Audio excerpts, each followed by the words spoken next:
سيئات أعمالنا من يهد الله فلا مضل له ومن يضلله فلا هادي له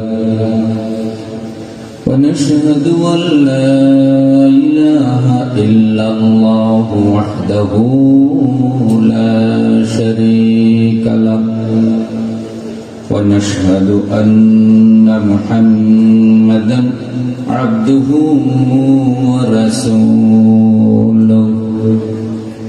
الذي أرسله بالحق بشيرا ونذيرا وداعيا إلى الله بإذنه وسراجا منيرا فقد قال الله تبارك وتعالى في كلامه المجيد والفرقان الحميد محبت সাথে সকলেই পড়ি আউযু বিল্লাহি মিনাশ শাইতানির রাজীম বিসমিল্লাহির রাহমানির রাহিম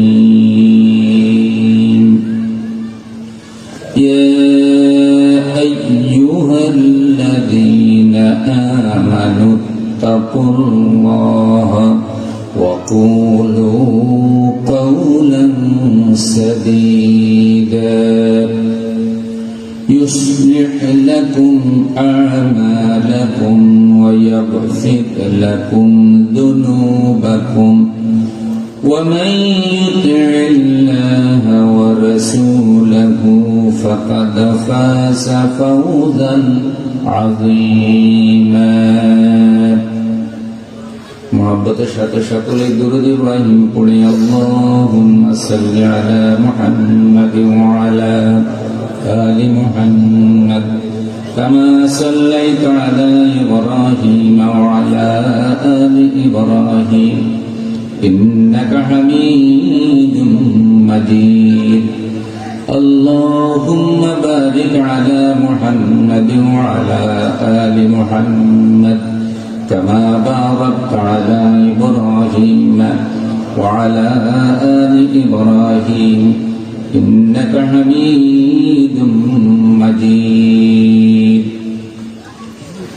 عن سفيان بن أسيد حضرمي رضي الله تعالى عنه قال سمعت رسول الله صلى الله عليه وسلم كبرت خيانة أن تحدث أخاك حديثا وهو لك به مصدق وأنت به كاذب رواه أبو داود أو كما قال عليه الصلاة والسلام كلمة لا إله إلا الله لا إله إلا الله لا إله إلا الله لا إله إلا الله لا إله إلا الله لا إله لا إله إلا الله মুহাম্মাদুর রাসূলুল্লাহ সাল্লাল্লাহু আলাইহি ওয়াসাল্লাম। চট্টগ্রাম জেলার ফটিকছড়ি বুসপুর থানার অন্তর্গত শান্তিরহাট সাদিনগর আদর্শ যুব কল্যাণ পরিষদের উদ্যোগে আয়োজিত দ্বিতীয় বার্ষিক তাফসীরুল কোরআন মাহফিলের শ্রদ্ধাভাজন সভাপতি জনাব মাস্টার মোহাম্মদ সেলিম উদ্দিন সাহেব, সিনিয়র শিক্ষক, নারায়ণহাট ইসলামিয়া সিনিয়র মাদ্রাসা প্রধান উপদেষ্টা, সাদিনগর আদর্শ যুব কল্যাণ পরিষদ। আল্লাহ তাআলা সভাপতি সাহেবকে ভালো রাখুন, সুস্থ রাখুন।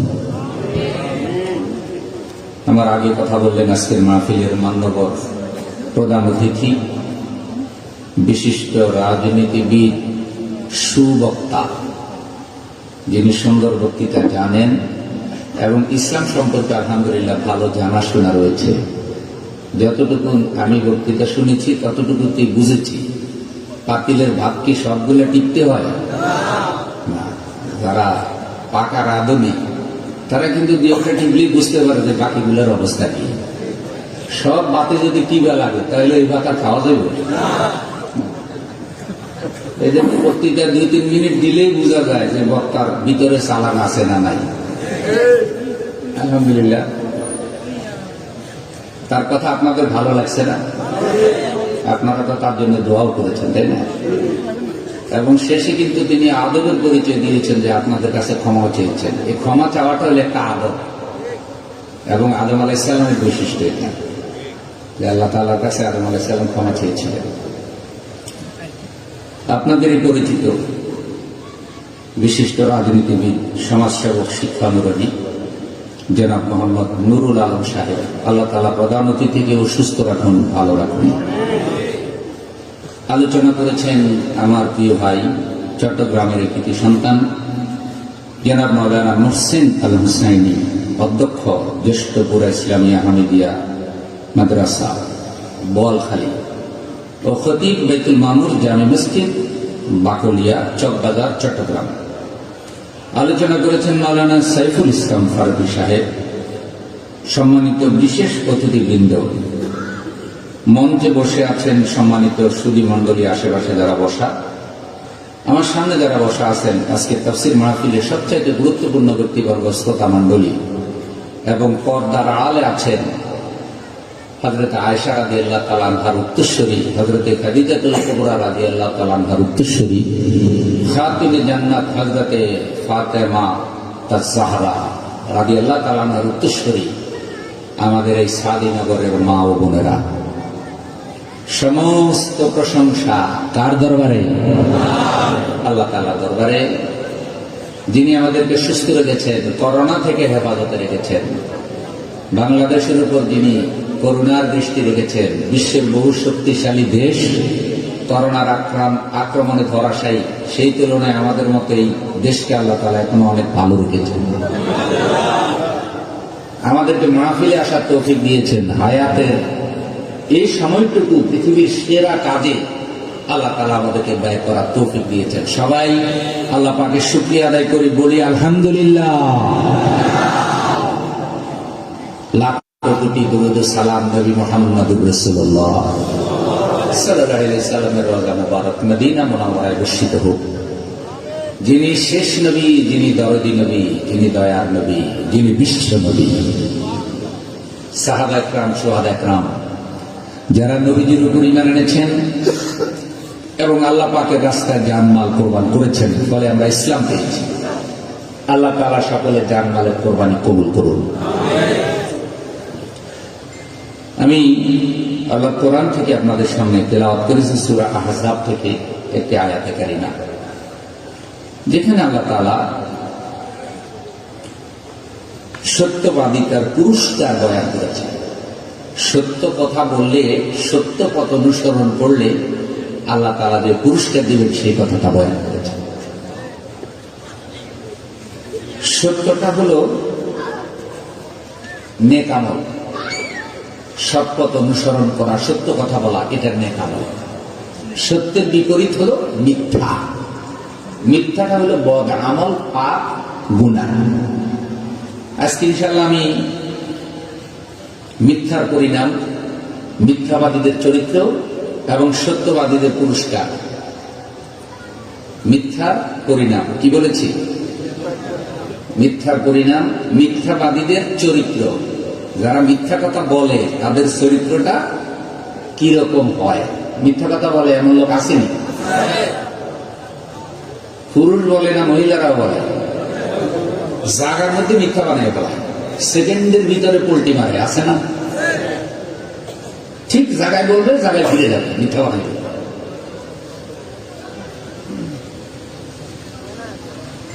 এই মিথ্যার সাথে জড়িত হয়ে গেছে সমাজের বিরাট অংশ মিথ্যার পক্ষে রায় দেয়, এমন বিচারক আছে না? মিথ্যা কথা বলে এমন ব্যবসায়ী আছে না? কোরআন হাদিসের অপব্যাখ্যা করে, মিথ্যা কথা বক্তৃতা করে জনগণের সামনে, এমন মিথ্যাবাদী বক্তা আছে না? মানুষকে মিথ্যা রিপোর্ট দেয়, এমন পত্রিকা আছে না? সত্যকে আড়াল করে মিথ্যা খবর প্রচার করে, এমন মিডিয়া আছে না? মিথ্যাবাদী রাজনীতিবিদ আসেনি? মিথ্যাবাদী হুজুরও, মিথ্যাবাদী পীরও। পৃথিবীতে যত মিথ্যা আছে সবচেয়ে বড় মিথ্যা হলো কোরআন হাদিসের অপব্যাখ্যা করা, ধর্মের নামে মিথ্যা কথা বলা। এর থেকে বড় মিথ্যা আর হতে পারে না। মিথ্যাকে সকল পাপের মা বলা হয়েছে। মায়ের থেকে যেরকম সন্তান বের হয়, মিথ্যা থেকে সকল পাপ বের হয়।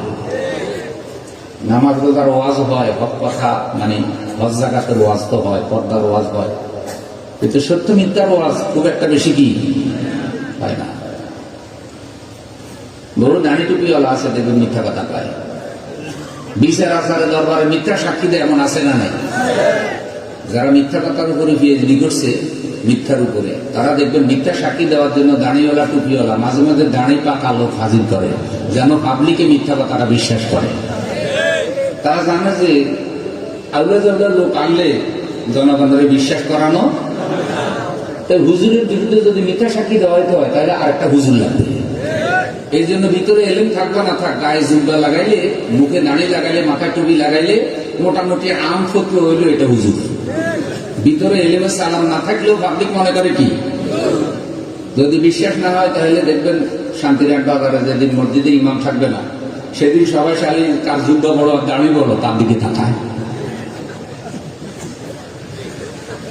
মানে তাদের আম ফতোয়া হইলো যার জুব্বা দাঁড়ি বড়, এই বেটাই মনে হয় ইমামতি করার যোগ্য। এখন দাঁড়ি বড় জুব্বা বড়, ভিতরে এলেম নাই, এরকম লোক থাকলে বিপদে পড়ার সম্ভাবনা আছে না? না।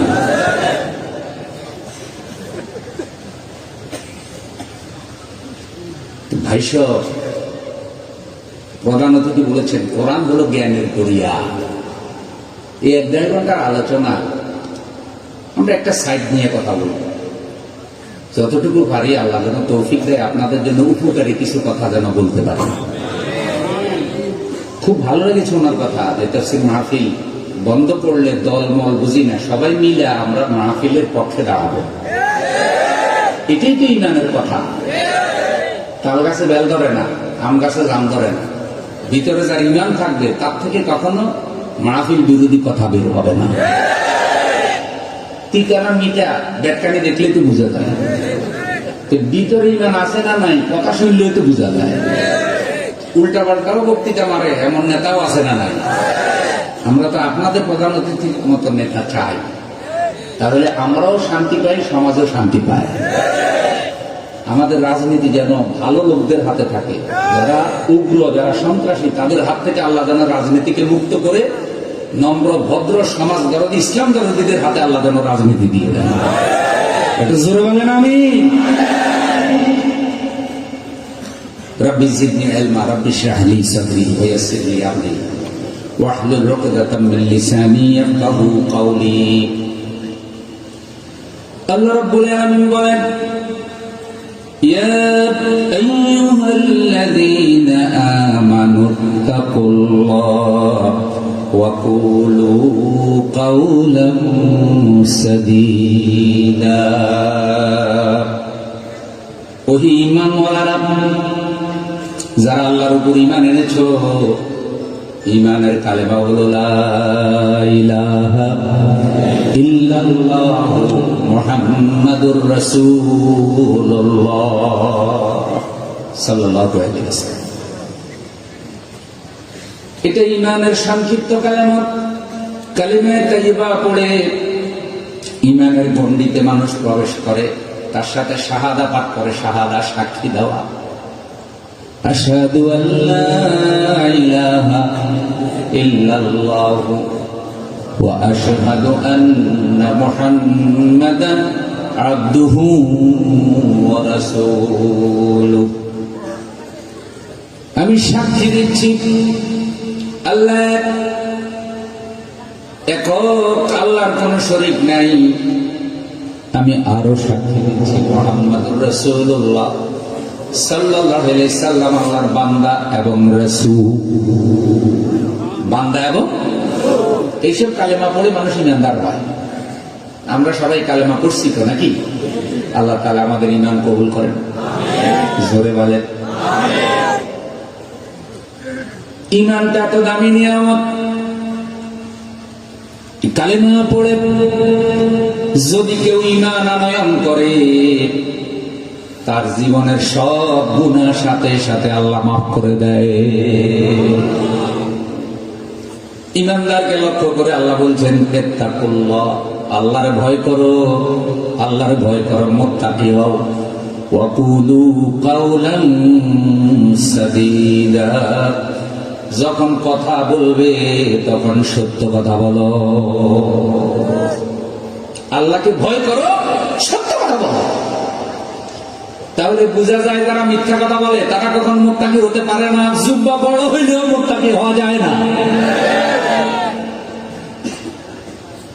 আমাদের ধারণা চেহারা সুরত দেখলেই তারে মুত্তাকি মনে করা হয়। যে দাড়ি বড়, মাথায় টুপি, গায়ে জুব্বা, মনে হয় লোকটা মুত্তাকি। হ্যাঁ, ভালো, দাড়ি বড় রাখার দরকার, জুব্বাও পড়ার দরকার, টুপিও থাকা দরকার। কিন্তু ভিতরে ঈমান না থাকলে, আল্লাহর ভয় না থাকলে, সত্য কথা না বললে এই দাড়ি জুব্বা টুপির কোনো দাম নাই। তোমার মুখে দাঁড়িয়ে আছে, মাথায় টুপি আছে, গায়ে জুব্বা আছে, তুমি আল্লাহর কোরআনের আইনের বিরুদ্ধে কথা বলো, তোমার এই দাড়ি জুব্বা কোনো কাজে আসবে না। ফেরাউনের সাথে হাসর হবে।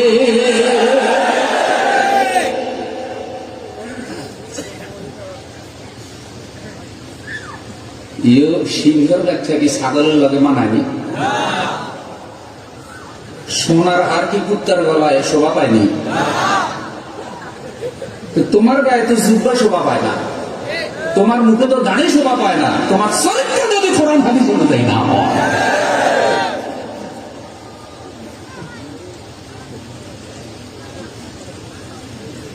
যে আল্লাহ তাআলা বলেন, কুলু কাওলান সাদীদা, সত্য কথা বলো। একটা লোক যদি সব সময় সত্য কথা বলে, গায়ে যদি শার্ট থাকে, পরনে যদি প্যান্ট থাকে, আর এক লোক মিথ্যা কথা বলে, গায়ে জুব্বা, মুখে দাঁড়ি, মাথায় টুপি, এবার কোন তো ওই মিথ্যাবাদী দাঁড়িওয়ালা জুব্বাওয়ালার মর্যাদা বেশি না সত্যবাদী শার্টওয়ালা প্যান্টওয়ালার মর্যাদা বেশি? ইন্নাল্লাহা লা ইয়ানজুরু ইলা সুওয়ারিকুম ওয়া আমওয়ালিকুম ওয়ালাকিন ইয়ানজুরু ইলা কুলুবিকুম ওয়া আমালিকুম। আল্লাহ তোমাদের চেহারা সুরত দেখে বিচার করবেন না, কার জুব্বা কত বড়, কার দাড়ি কত বড়, এটা দেখে আল্লাহ কিয়ামতের দিন বিচার করবেন না। আল্লাহ বিচার করবেন তোমার কলব, তোমার নিয়ত এবং তোমার আমল দেখে। সুবহানাল্লাহ। সত্য কথা বলা খুব কঠিন। সমাজ এখন সত্য কথা বলার লোক পাওয়া। চোখের সামনে মার্ডার হয়েছে, তারপরেও সত্য সাক্ষী দিতে রাজি হয় না, আছে না নাই? কেন রাজি হয় না? সমাজ ব্যবস্থা এমন হয়ে গেছে, চোখের সামনে মার্ডার হতে দেখেছে, অন্যায় হতে দেখেছে, সাক্ষী খুঁজে পাওয়া যায় না। কারণ সত্যবাদী মানুষটা চিন্তা করে, আমি যদি সত্য সাক্ষী দেই, এই সমাজ আমাদের জীবনের নিরাপত্তা দিতে পারবে না। কারণ মিথ্যাবাদীর এত সংগঠিত, তারা সাক্ষী মার্ডার করে ফেললে সে ন্যায় বিচার পাবে না।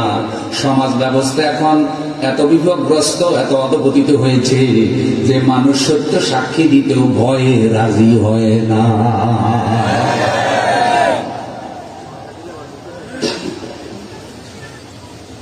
কিন্তু আবার বান্ডেল দিলে মিথ্যা সাক্ষী পাওয়া যায় কি যায় না? কারণ যে বেটা মিথ্যা সাক্ষী দেয়, হাতের কোন চরিত্র। মসজিদে গেলে আল্লাহ আল্লাহ, মন্দিরে গেলে ভগবান ভগবান, আছে না?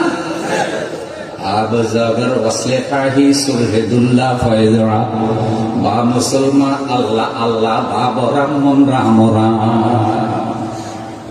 আল্লামা ইকবাল রাহিমাহুল্লাহ বলছে, কিছু মুসলমানের চরিত্রই বুঝলাম না, এগুলি কি মুসলমান না হিন্দু?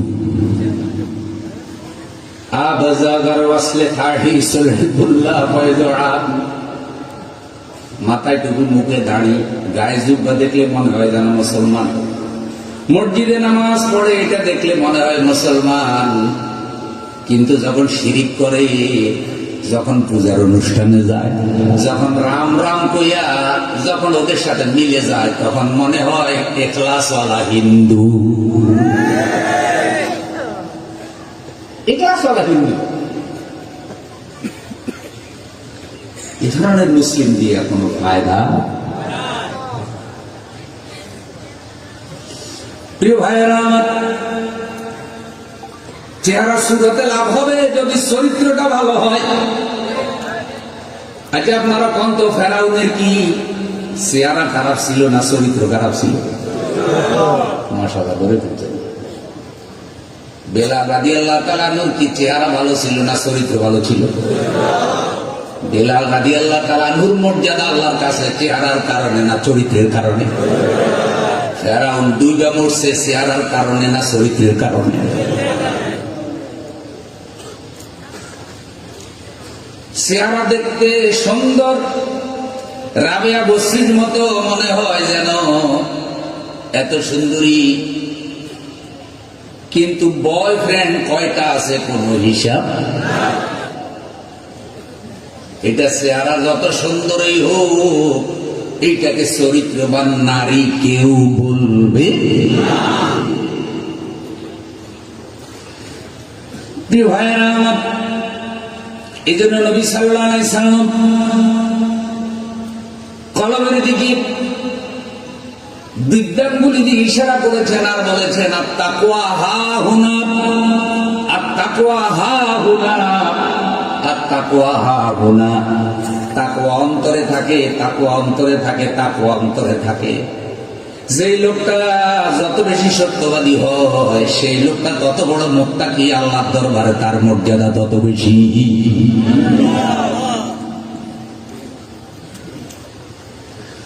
ইয়া আইয়ুহাল্লাযীনা আমানুত্তাকুল্লাহ, ও ঈমানওয়ালারা আল্লাহকে ভয় করো। ওয়া কুলু কাওলান সাদীদা, সর্বাবস্থায় সত্য কথা বলো। ইউসলিহ লাকুম আমালাকুম, যদি সত্য কথা বলো আমি আল্লাহ তোমাদের আমলগুলো সংশোধন করে দেব। মানে কি? তোমাদের আমলের মধ্যে কোনো ভুল ত্রুটি থাকলে সত্য কথার উসিলায় আমি আল্লাহ আমলের ভুল ত্রুটিগুলো ক্ষমা করে তোমার আমলটা কবুল করে নেব। তুমি যদি সত্য কথা বলো, তুমি যত আমল করবে, এই আমলের মধ্যে যদি কোনো ভুল ত্রুটি থাকে, সত্য কথা বলার উসিলায় আমি আল্লাহ ভুল ত্রুটি ক্ষমা করে আমলটা কবুল করে নেব। কথাটা ইউসলিহ লাকুম আমালাকুম, তোমাদের কর্মগুলি, তোমাদের আমলগুলি আল্লাহ ত্রুটি মুক্ত করে দেবেন, আমলের মধ্যে কোনো ত্রুটি থাকবে না। ওয়াগফির লাকুম যুনুবাকুম, আর আমি আল্লাহ তোমাদের জীবনের গুনাহগুলো মাফ করে দেব। তাহলে নামাজের উসিলায় যেমন গুনাহ মাফ হয়, হজ করলে যেমন গুনাহ মাফ হয়, যাকাত দিলে যেমন গুনাহ মাফ হয়, আমার বন্ধু সত্য কথা বললেও আল্লাহ গুনাহ মাফ করে দেয়।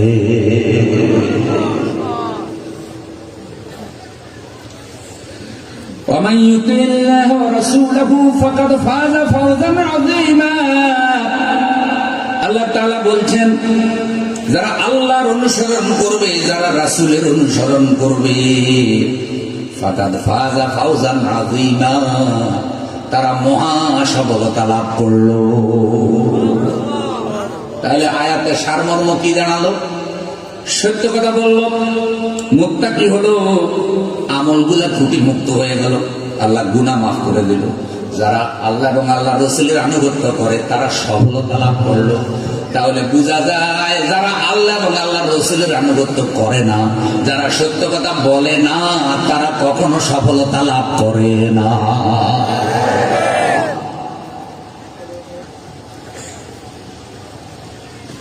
এবার আসেন মিথ্যা কাকে বলে?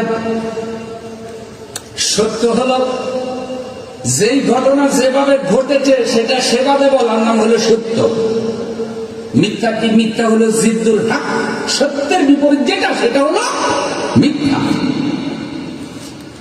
যারা সত্যের বিপরীত ঘটনা বর্ণনা করে তাদেরকে বলে কাযযাব। কাযযাব মিথ্যাবাদীকে আল্লাহ বলেছেন কাযযাব। এবার কোরআনুল কারীম থেকে দলিল নেন। আল্লাহ তাআলা বলে ইন্নাল্লাহা লা ইয়াহদি মান হুয়া মুসরিফুন কাযযাব। নিঃসন্দেহে আল্লাহ রাব্বুল আলামিন সীমা লঙ্ঘনকারী এবং মিথ্যাবাদীকে আল্লাহ তাআলা হেদায়েত দেয় না। যে সীমা লঙ্ঘন করে, যে মিথ্যা কথা বলে, আল্লাহ তাকে হেদায়েত। তাহলে যদি সীমা লঙ্ঘন করে, সীমা মানে কি? আল্লাহ কোরআনে কিছু সীমা দিয়েছে, নবী সাল্লাল্লাহু আলাইহি সাল্লাম মুসলমানের জিন্দেগীর জন্য হাদিসে কিছু সীমা দিয়েছে। আর আল্লাহর নবী বলছে কোরআন হাদিসের সীমা যে রক্ষা করে না আর যে মিথ্যা কথা বলে, আল্লাহ তারে কখনো হেদায়েত দেয় না। আমার প্রিয় ভাইয়েরা, এবার দু একটা হাদিস শুনেন, তারপরে দু একটা কোরআনের আয়াত, তারপরে মিথ্যাবাদী আল্লাহর নবীর সাথে কি ব্যবহার করেছে ছোট্ট একটা ঘটনা বলবো, এরপরে এই অংশের বয়ানটা শেষ। এবার দু একটা হাদিস শুনেন। হাদিসের বর্ণনাগুলি এরকম। সহিহ বুখারীতে হাদিস রয়েছে, সুনানে তিরমিজিতে হাদিসখানা আছে। নবী সাল্লাল্লাহু আলাইহি সাল্লাম বলেন কিয়ামতের দিন তিনজন ব্যক্তির সাথে আল্লাহ গোসা করে কথা বলবে না। কয়জন? কে কথা বলবে না? কোন দিন? আপনাদের মনোযোগ আমার দিকে আছে তো? এক নম্বর হলো প্রচুর পানি আছে কিন্তু কাউকে পানি ব্যবহার করতে দেয় না। আল্লাহ তাআলা তার সাথে গোসা করে কথা বলবেন না, কারণ পৃথিবীতে পানি দেন আল্লাহ। কাফের মুশরিক বেঈমান আল্লাহর প্রত্যেকটা মখলুকের জন্য আল্লাহ পানি ওপেন করে দিয়েছে। কুল ইন আসবাহা মাউকুম গাওরান ফামান ইয়াতিকুম বিমাইন মাঈন। নবী আপনি বলে দেন, সাগরের পানি যদি পাওয়া না যায়, নদীতে যদি কোনো পানি না থাকে, আর পুকুর নালা খাল বিল সব পানির উৎস যদি আমি আল্লাহ বন্ধ করে দেই, তাহলে এমন কেউ আছে যে তাদের জন্য পানি এনে দিতে পারে? এমন কেউ কি আছে? তাহলে পানি আটকাবে না মানুষের। আমাকে প্রতিবেশীরা ফারাক্কা বান্ধি আমাকে পানি আটকে রাখছে, দেখছেন? এবার কি বন্ধুর ভাই, বিপদে পড়লে বন্ধুর পরিচয় পাওয়া। বাংলা একটা প্রবাদ আছে, সুসময় অনেকে বন্ধু বটে হয়, অসময় হায় হায়। যখন পানির দরকার তখন পানি নেই, যখন আমাকেও পানি তখন আমাদেরও উল্টা পানি দিয়ে বন্যা। এই জন্য আল্লাহ রাসূল নিষেধ করেছেন পানি আটকাইও না। চলমান নদীতে বাঁধ দেওয়া নিষেধ। হ্যাঁ, যদি এলাকা কেউ মনে করেন আমাদের ফসলের জন্য একটু পানি দরকার, তাহলে পানি আটকাবে, কারণ পানি চলমান থাকবে, যেখানে যখন দরকার সেখানে পানি যাবে। দুই নম্বর হলো যাওয়া দরকার কেন না? ঠিক আছে, আলহামদুলিল্লাহ। আপনারা বাইরে অনুমতি দিতেছেন তো? ব্যস্ত মানুষ যাকে আল্লাহ তাআলা তাকে নিরাপদে রাখুন, বলেন আমিন। একটু মহব্বতের সাথে পড়েন লা ইলাহা ইল্লাল্লাহ, জোরে লা ইলাহা ইল্লাল্লাহ, লা ইলাহা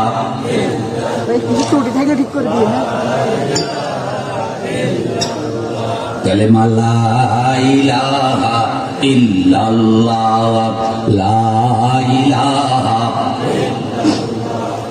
লা ইলাহা ইল্লাল্লাহ মুহাম্মাদুর রাসূলুল্লাহ সাল্লাল্লাহু। তাহলে এক ব্যক্তি যে মানুষের পানি আটকায়, আল্লাহ গোসা করে তার সাথে কিয়ামতের দিন কথা বলবেন না। দুই নম্বর হলো যে ব্যক্তি মাল সম্পদ বিক্রয়ের সময় মিথ্যা কসম করে, ওই ব্যবসায়ীর সাথে আল্লাহ কিয়ামতের দিন গোসা করে কথাও বলবে না। আল্লাহ নামে কসম করে মিথ্যা কথাটা শুরু করে, এমন আছে না নাই? অথচ নবী সাল্লাল্লাহু আলাইহি সাল্লাম বলেছেন আত-তাজিরুল আমিনুস সাদুক, একজন নেককার আমানতদার ব্যবসায়ী কিয়ামতের দিন নবী এবং শহীদদের সাথে থাকবে।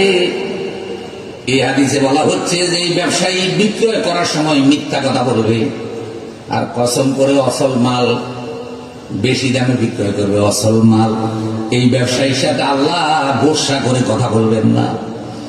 2 নম্বর হলো এমন জনতা, এমন ব্যক্তি যে লাভের আশায় নেতার আনুগত্য করে, স্বার্থ পুরালে কেটে পড়ে। সুবিধা আছে সেদিকে, উনি আছে। আজকে দেখা যায় চেয়ারম্যান আছে, চেয়ারম্যানের জন্য করে যায় সব। যখনই চেয়ারম্যান আর নাই তখনই ভোল্টি মারে, আছে না নাই?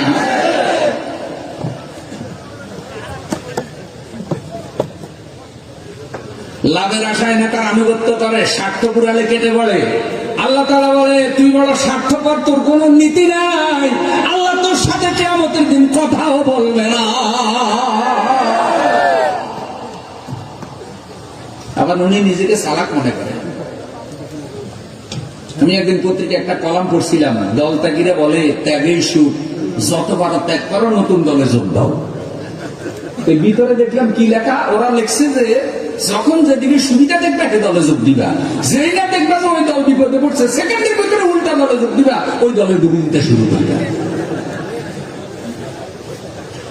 এই জন্য ত্যাগীরা বলে ত্যাগেই সুখ। ত্যাগেই কি? কারণ যখন যেদিকে সুবিধা উনি এদিকে, যতবার দল ত্যাগ করো আর সুবিধাজনক দলে যোগ দাও, ত্যাগেই সুখ। নাউজুবিল্লাহ বলেন। অপর হাদিসে নবী সাল্লাল্লাহু আলাইহি সাল্লাম বলেন কিয়ামতের দিন আল্লাহ 3 ব্যক্তির সাথে কথা বলবে না। বড় কষ্টের খবর আমার বন্ধু, বড় কষ্টের খবর। 1 নম্বর হলো যে বুড়াকালে ব্যভিচার করে, বয়স হয়েছে কিন্তু ব্যভিচার ছাড়ে না। আজকে ফেসবুক, অনলাইন, ইন্টারনেটে এক শ্রেণীর বেশরম বেহায়া তরুণ তরুণীরা যেমন অশ্লীলতা ছড়ায়, মাঝে মধ্যে কিছু বুড়া মানুষও দেখা যায় যারা যুবক যুবতীর থেকেও ভয়ঙ্কর বেশরম।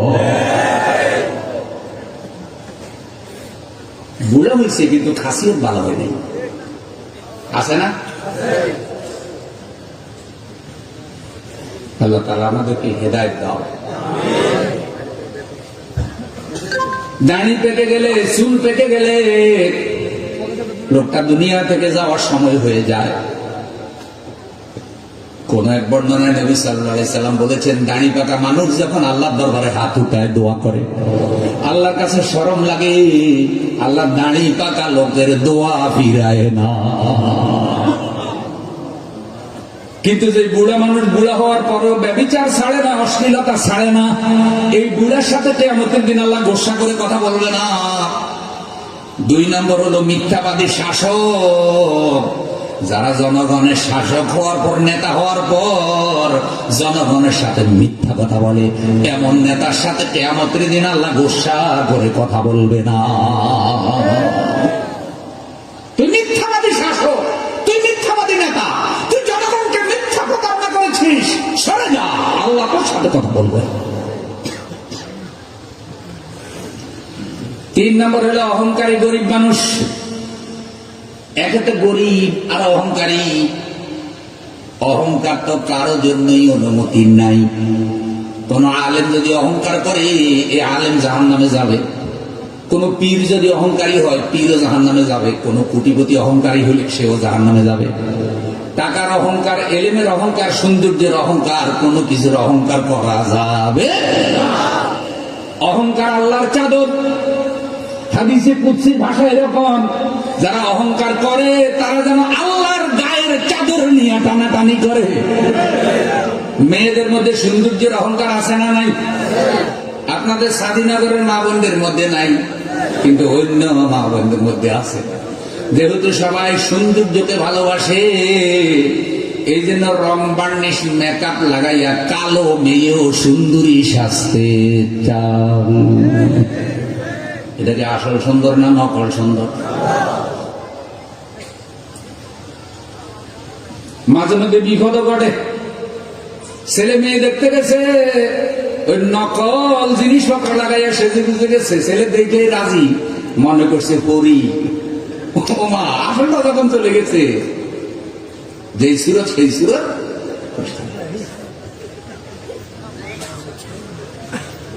সৌন্দর্যের বড়াই করা যাবে না। কালোর মধ্যেও সৌন্দর্য আছে, কালোর মধ্যেও কি আছে? সৌন্দর্য আছে। সবাই সুন্দর চায়, সুন্দরী চায়।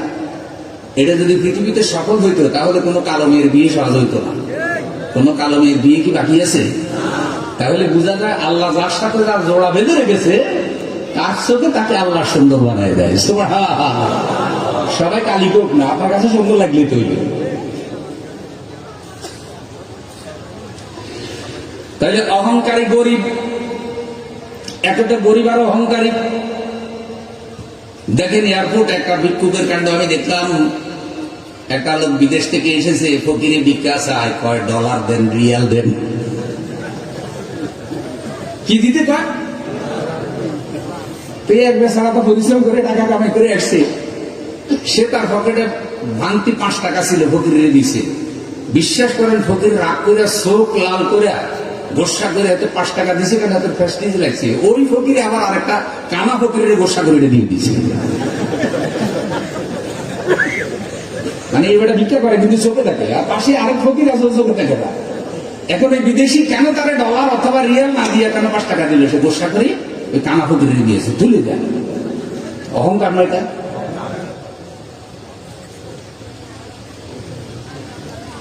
এই গরিব যে অহংকারী, আল্লাহ তাআলা এই অহংকারী গরিবের সাথে কথা বলে।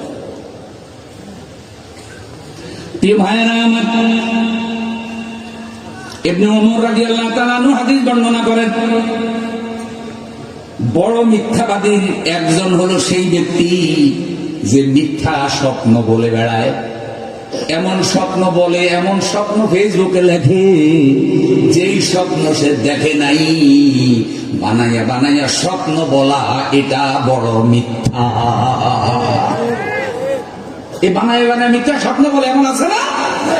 আল্লাহ রাসূল বলছে তুই বড় মিথ্যাবাদী। কিছু কিছু পীরেরা আছে নিজেদের বুজুর্গি বাড়ানোর জন্য মুরিদের বানায় বানায় স্বপ্ন বলে।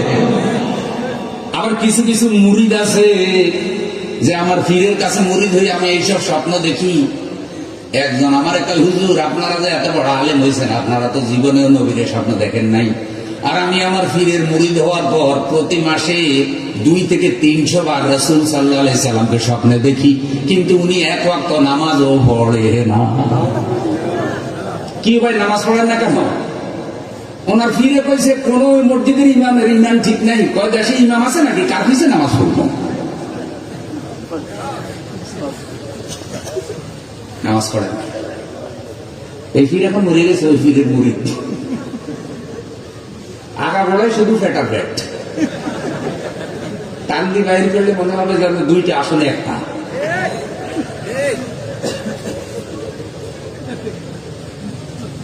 আমার 3-4 জন মুসল্লি ওনার মুরিদ হয়ে নামাজ ছেড়ে দিয়েছে। তা আমি একজন ভাইয়ের সাথে পার্সোনাল কন্ট্যাক্ট করলাম, ব্যক্তিগতভাবে দেখা করলাম, যেহেতু আমার মুসল্লি, আমার পিছিয়ে নামাজ পড়েছে। উনি আমার একটা হুজুর চা খাই যান, সকালে নাস্তার দাওয়াত, কিন্তু যতদিন বোকা ছিলাম অতদিন নামাজ পড়ছি। এখন আমি ফিরের মুরিদ হয়ে সালা করেছি, তাই আপনাদের পিছিয়ে কেন নামাজ পড়ি না? আপনারা এই শীতের মধ্যে বহুত আমাদেরকে কষ্ট করাইছেন, ঘুমের থেকে উঠাইয়া উঠাইয়া তাদের নামাজ পড়াইছেন।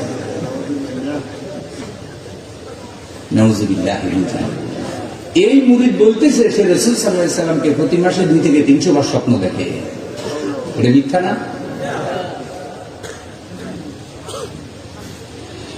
নবী সাল্লাল্লাহু আলাইহি সাল্লাম বলছেন যে মিথ্যা স্বপ্ন বলে বেড়ায় এ বড় মিথ্যাবাদী। আমার প্রিয় বন্ধু, আবার দেখবেন কেউ কেউ স্বপ্নে ঔষধ পায়, যে এমন এক ঔষধ, এমন এক গাছের লতা পাইছে, গাছের শিকড় পাইছে, খাইলে এমন কোন রোগ নাই যে রোগ ভালো হয় না। ধান্দাবাজি না? স্বপ্নের মধ্যে কি গাছের শিকড় পাইছ? চিটার পতাকা।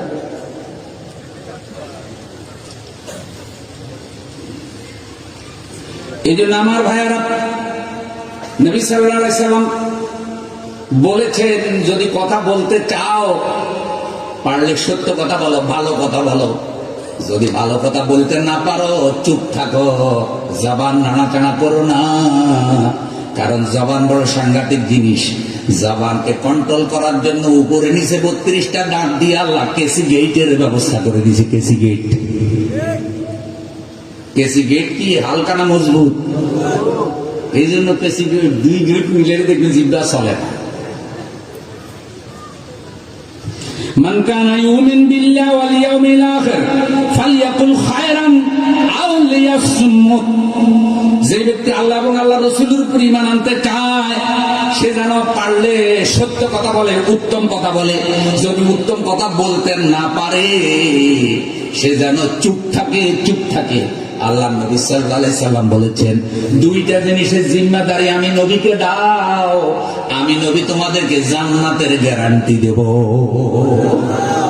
2টাই খালি জায়গা। একটা হলো 2 রানের মধ্যখান গোপন অঙ্গ, এটা নবীকে জিম্মাদারি দাও। এর অর্থ হইলো তোমার গোপন অঙ্গ যেভাবে ইচ্ছা সেভাবে ব্যবহার করবে না, এটার পবিত্রতা নষ্ট করবে না, গোপন অঙ্গকে হেফাজত করবে, হালাল জায়গা ব্যতীত গোপন অঙ্গ ব্যবহার করবে না। আর 2 ঠোঁটের মধ্যখান মানে জিহ্বা, জিহ্বা, জিহ্বাটা কোরআন হাদিস অনুযায়ী কন্ট্রোল করো। আল্লাহর হুকুম রাসূলের তরিকা মতো জিহ্বা যদি চালাইতে পারো, আল্লাহর হুকুম রাসূলের বিধান অনুযায়ী গোপন অঙ্গ যদি ব্যবহার করতে পারো, আল্লাহ নবী বলছে কিয়ামতের দিন আমি নবী তোমাদের জান্নাতের জিম্মাদার হব। কেউ স্বাধীনগরের বাইরা সুবহানাল্লাহর আওয়াজটা একটু বড় করে দেন না, আর একটু জোরে, আর একটু ধাক্কা দিয়া লিল্লাহি তাকবীর। এই 2টা জিনিস সবার আছে না নাই? কিন্তু ব্রেক নাই, ব্রেক নাই। আয়ো ব্রেক যে গাড়িতে নাই, এ গাড়ি অ্যাক্সিডেন্ট করেনি। লজ্জাস্থান আর জিহ্বা এই 2টার মধ্যে যা ব্রেক নাই এটা অ্যাক্সিডেন্ট বলা।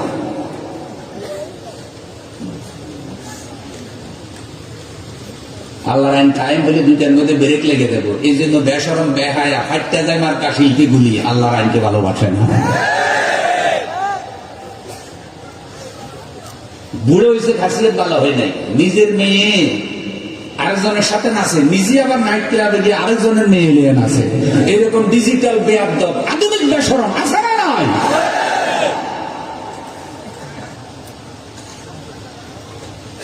অশ্লীলতার নাম কখনো ভদ্রতা হতে পারে না, অশ্লীলতার নাম কখনো আধুনিকতা হতে পারে না।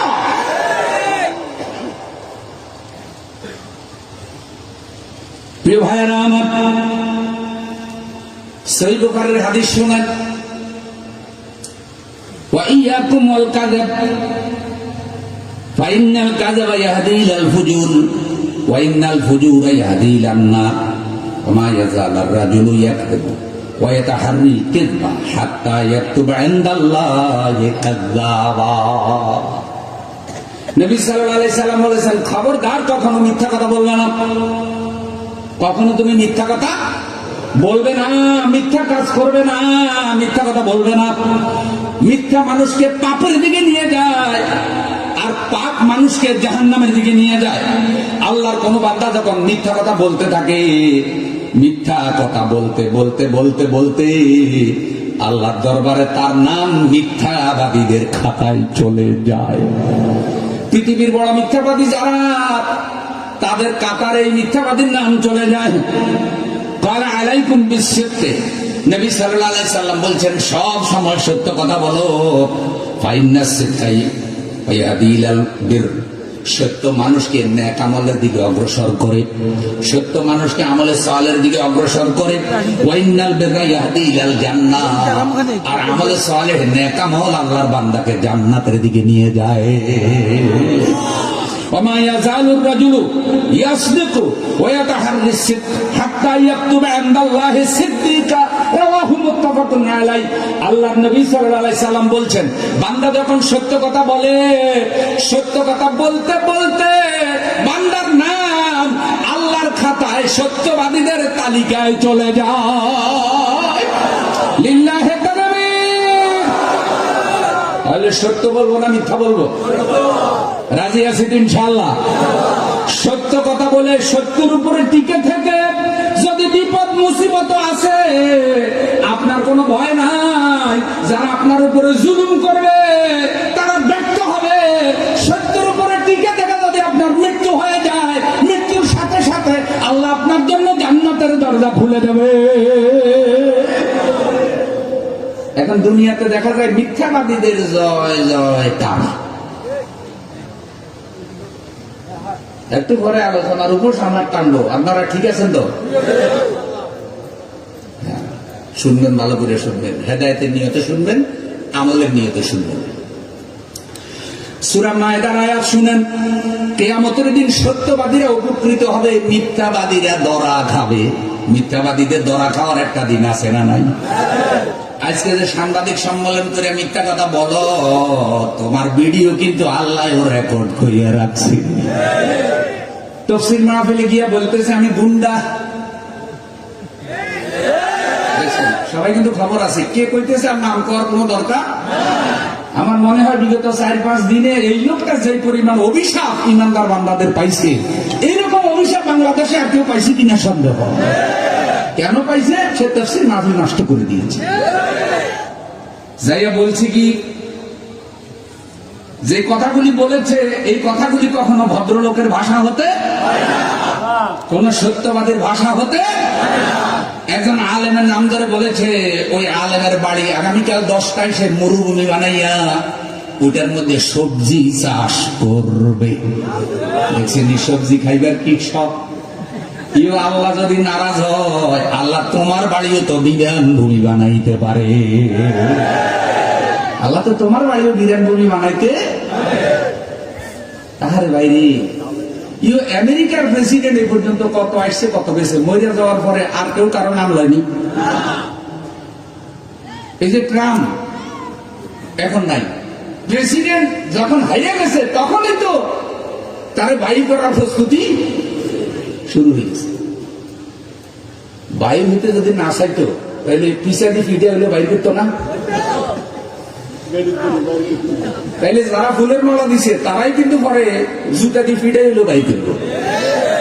তো ক্ষমতা আজ আছে। এই যে বড় বড় প্রেসিডেন্ট, বড় বড় ক্ষমতা ধরা মারা যায় 2-4 বছর পরে, কেউ তো তাদের কথা মনে রাখে না। তা আমি যদি একটা ওয়ার্ডের মেম্বার হই বা একটা ইউনিয়নের চেয়ারম্যান হই, আমার আগে তো কত চেয়ারম্যান দুনিয়া থেকে আসছে গেছে, কেন আমি এত অহংকার করবো? কেন মিথ্যা কথা বলবো? আমি কি চিরকাল থাকতে পারবো? কিন্তু শয়তান যখন ধোঁকা দেয় তখন বুঝে না।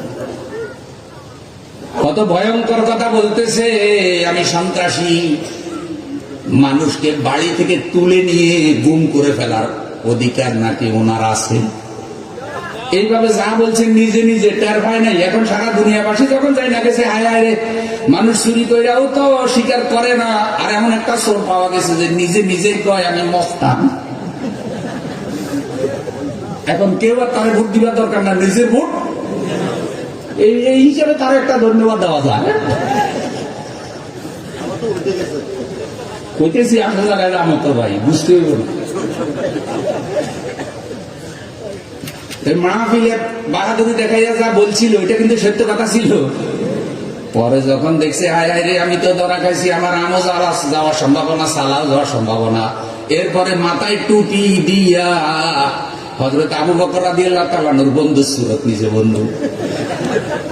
আশেপাশে কিছু দাঁড়িওয়ালা টুপিওয়ালা কিছু হুজুর আইনা পয়সা, কি সুন্দর সম্মেলন বলতেছে। ওই দিন যা বলছি এগুলা সব সুপার এডিট, এগুলা বলে সুপার এডিট। মনে হয়েছে হাজ্জাজ ইবনে ইউসুফ তো খুব অত্যাচারী শাসক ছিল। তো সঠিক রিপোর্ট জনগণ তাকে কেমন জানে, কারো কাছে সে পায় না। কারণ শাসকদের জন্য একটা আমলাতান্ত্রিক জটিলতা আছে, ময়দানের অনেক রিপোর্ট অনেক সময় মূল ব্যক্তি পায় না। তো সে কাউকে বিশ্বাস না করিয়া কোন একদিন ছদ্মবেশী হাজ্জাজ ইবনে ইউসুফ বাইর হয়েছে যে আমি খালি জুলুম অত্যাচার তো করি নাই, ভালো কাজও তো করছি। তো দেখি তো মানুষ আমাকে কেমন ভালো জানে, আমার ভালো কাজের স্বীকৃতি দেয় কিনা। তো ছদ্মবেশী বাইর হইয়া রাস্তার পাশে দেখেছি, রাস্তার পাশে একটা কৃষক হাল চাষ করে, তার কাছে গেছে। যাইয়া বলতে, ভাই তুমি বলো তো হাজ্জাজ ইবনে ইউসুফ কেমন শাসক? কৃষকের জিজ্ঞাসা করে ছদ্মবেশী। তো কৃষক যা বলার, হুয়া কাজা ফাঁসে রক্ত পিপাসু জালে, যা বলার সব রিপোর্ট দিয়ে দিছি। এখন একটু মাথা গরম হয়ে গেছে, হেড অফিস গরম। কারণ জালেমদের হেড অফিস সবসময় একটু গরম থাকে। ওরা কখনো সুস্থ চিন্তা করতে? তুমি একটা মাহফিলে গেছো, কোন আলেম যদি কোনো ভুল কথা বলে ভদ্রতার সাথে বসো, আলেমকে সংশোধন করে দাও, কারণ এক ব্যক্তি আরেক ব্যক্তির আয় না। আলেমেরও তো ভুল হইতে, মসজিদের ইমাম ভুল করলেও তো সেই ভুল সংশোধনের আদব আছে যে সবাই কাতারে থাইকে আল্লাহু আকবার বলে, নিয়ত ছেড়ে দিয়া না, নিয়তের মধ্যে থাইকে, তাইলে ইমামের আনুগত্য থেকে আল্লাহু আকবার বলে, এটা তো ভদ্রতা। তো এখন ওর মাথা গরম হয়ে গেছে, এবার সুরত বদলায় কয়, এতক্ষণ যে রিপোর্ট দিছ তোমার কিন্তু রক্ষা নাই, কারণ আমি হাজার নিয়েছি। এই কৃষক চিন্তা করতেছে, হ্যাঁ কোন জায়গার রিপোর্ট কার কাছে দিছি, বিপদ আছে না নাই।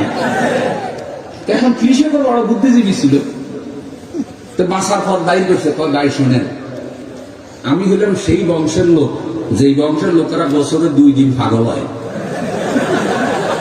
এই 2 দিনের একদিন হলো আজকে। তার মানে একটু আগে আমি যে রিপোর্ট দিছি এটা পাগলামি ছিল, এটা আসল রিপোর্ট কি? একটু আগে যে কথাটা কইছে এটা আসল ছিল না, ওটা আসল ছিল, পরে বিপদ থেকে এডিট করে ফেলাইছে। এই ভাইয়ের ওই মাহফিলে যেটা বলছে ওটা এডিট ছিল না, ওটা ছিল আসল। সে তো কারো শত্রু নয়, কেন মানুষ তার বিরুদ্ধে এডিট করবে? কেন ইউটিউবাররা তার বিরুদ্ধে এডিট করবে? সে তো কারো শত্রু নয়। কিন্তু পরবর্তীতে মিথ্যা বিবৃতি দিয়ে, মিথ্যা সম্পাদন করে, মিথ্যা লোক ভাঙা করে সত্যটাকে মিথ্যায় পরিণত করার জন্য এডিটের চেষ্টা করছে। আল্লাহ কিন্তু সবটাই দেখে জানে। ভাইও ভাই, এখনো সময় আছে ও ভাই, তওবা করো। তোমার প্রতি আমাদের কোনো হিংসা নাই, আছে ভালোবাসা। তুমি একজন আলেমের সাথে দুর্ব্যবহার করেছো, সে কোন আলেম এটা আমাদের জানার দরকার নাই। আল্লাহর যে কোনো বান্দা, সে যদি আদনা হয়, সে যদি কালো কুৎসিত হয়, সে যদি নিগ্রহ হয়, সে যদি হক কথা বলে, তার এই কথা ওই ব্যক্তি আমাদের কাছে মাথার মুকুটের মতো দামি। মিথ্যার আশ্রয় নেই।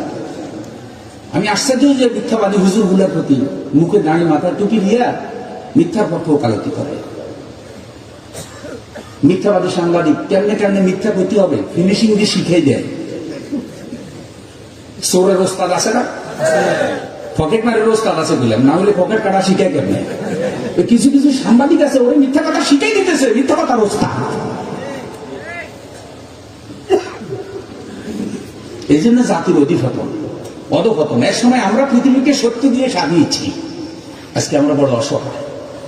আমরা পৃথিবীতে মজলুম, আজকে সত্য কথা বললে বিপদ, সত্য পক্ষের রায় দিলে বিপদ। আজকে জুলুমের রাজত্ব চলছে, এ কারণে আল্লাহর আযাব গজব। তসবির সুতা কেটে দিলে তসবির দামে একটার পর একটা যেভাবে পড়ে, আল্লাহর আকাশ থেকে আযাব গজব সেভাবে আসতেছে। সেই গজবের লাস্ট পদক্ষেপ হলো করোনা ভাইরাস।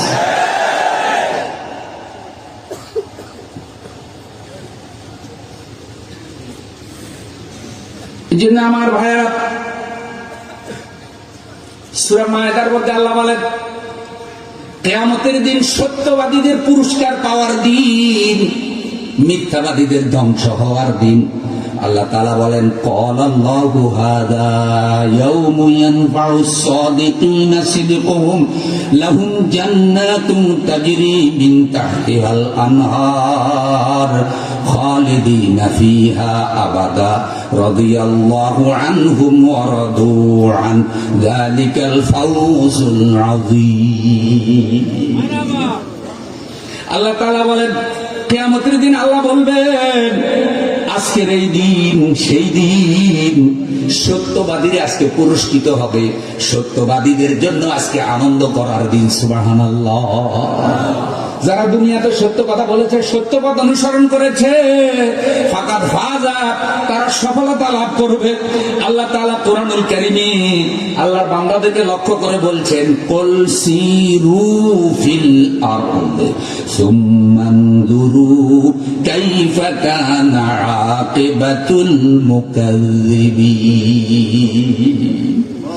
নবী বলে দেন, সিরু ফিল আরদ, জমিনের মধ্যে সফর করো, সুম্মা আনজুরু কাইফা কানা আকিবাতুল মুকাজ্জিবিন, এরপরে জমিনে ঘুরে ঘুরে দেখো মিথ্যাবাদীদের পরিণাম কি হয়েছে।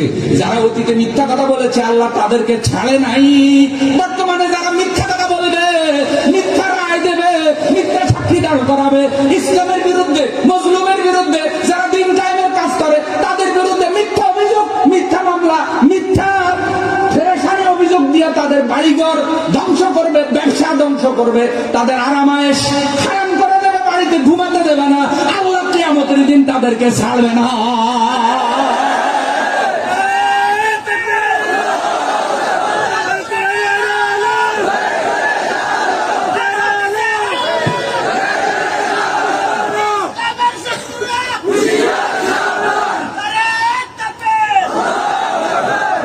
মুসলমানদের স্লোগান হলো লিল্লাহে তাকবীর আল্লাহ। এই স্লোগান কিন্তু সবাই দিতে পারে না, সত্যবাদীরাই দিতে পারে। পৃথিবীতে সবচেয়ে বড় সত্যের আওয়াজ হলো মুয়াজ্জিনের মসজিদের আওয়াজ। আল্লাহু আকবার। সত্যবাদীদের কোনো ভয় নাই। বাড়িওয়ালা একজন, চোর আসছে ধরেন 5 জন, বাড়িওয়ালা যদি সাহস করে জানালা খুইলে মাথা বাইর করে কয় কে রে, দেখবেন যে চোরের আর পরনে লুঙ্গিও।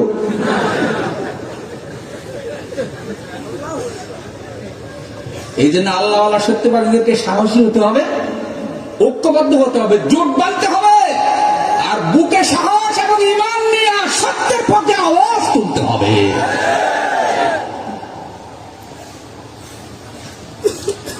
আল্লাহ তাআলা বলছেন, আল্লাহ মিথ্যাকে সত্য দিয়ে আঘাত করেন। মিথ্যাকে আঘাত করেন কি দিয়া? কুল ইন্না রাব্বী ইয়াকযিফু বিল হক আল্লামুল গুয়ুব। নবী আপনি বলে দেন, তিনি আল্লাহ, তিনি মিথ্যাকে সত্য দিয়ে আঘাত করেন, তিনি গায়েবের খবরও তিনি জানেন। আল্লাহ বলছেন মিথ্যা নতুন কিছু সৃষ্টি করতে পারে না। কুল জাআল হাক্কু ওয়া মা ইউবদিউল বাতিলু ওয়া মা ইউঈদ। নবী আপনি বলে দেন সত্য এসে গেছে, মিথ্যা নতুন কিছু সৃষ্টি করতে পারে না, আর মিথ্যা কখনো পুনরাবৃত্তিও করতে পারে না। একটা সত্য বিষয়কে ঢাকার জন্য হাজার হাজার মিথ্যা কথা বলতে হয়। যতই মিথ্যা কথা বলুক, যতই মিথ্যা বিবৃতি দেখ, যতই মিথ্যা সাক্ষী দেওয়ার জন্য ভাড়াটিয়ে হাজির করুক, জনগণ কিন্তু এখন সচেতন, সত্য মিথ্যা বুঝে কি বুঝে না। বুঝা ফেলায়, রং বার্নিশ লাগাইলে বুঝা ফেলায় এটা কি সেগুন কাঠ না মান্দার কাঠ। উপরে বার্নিশ দিছে রে, ভিতরে কিন্তু মান্দার কাঠ।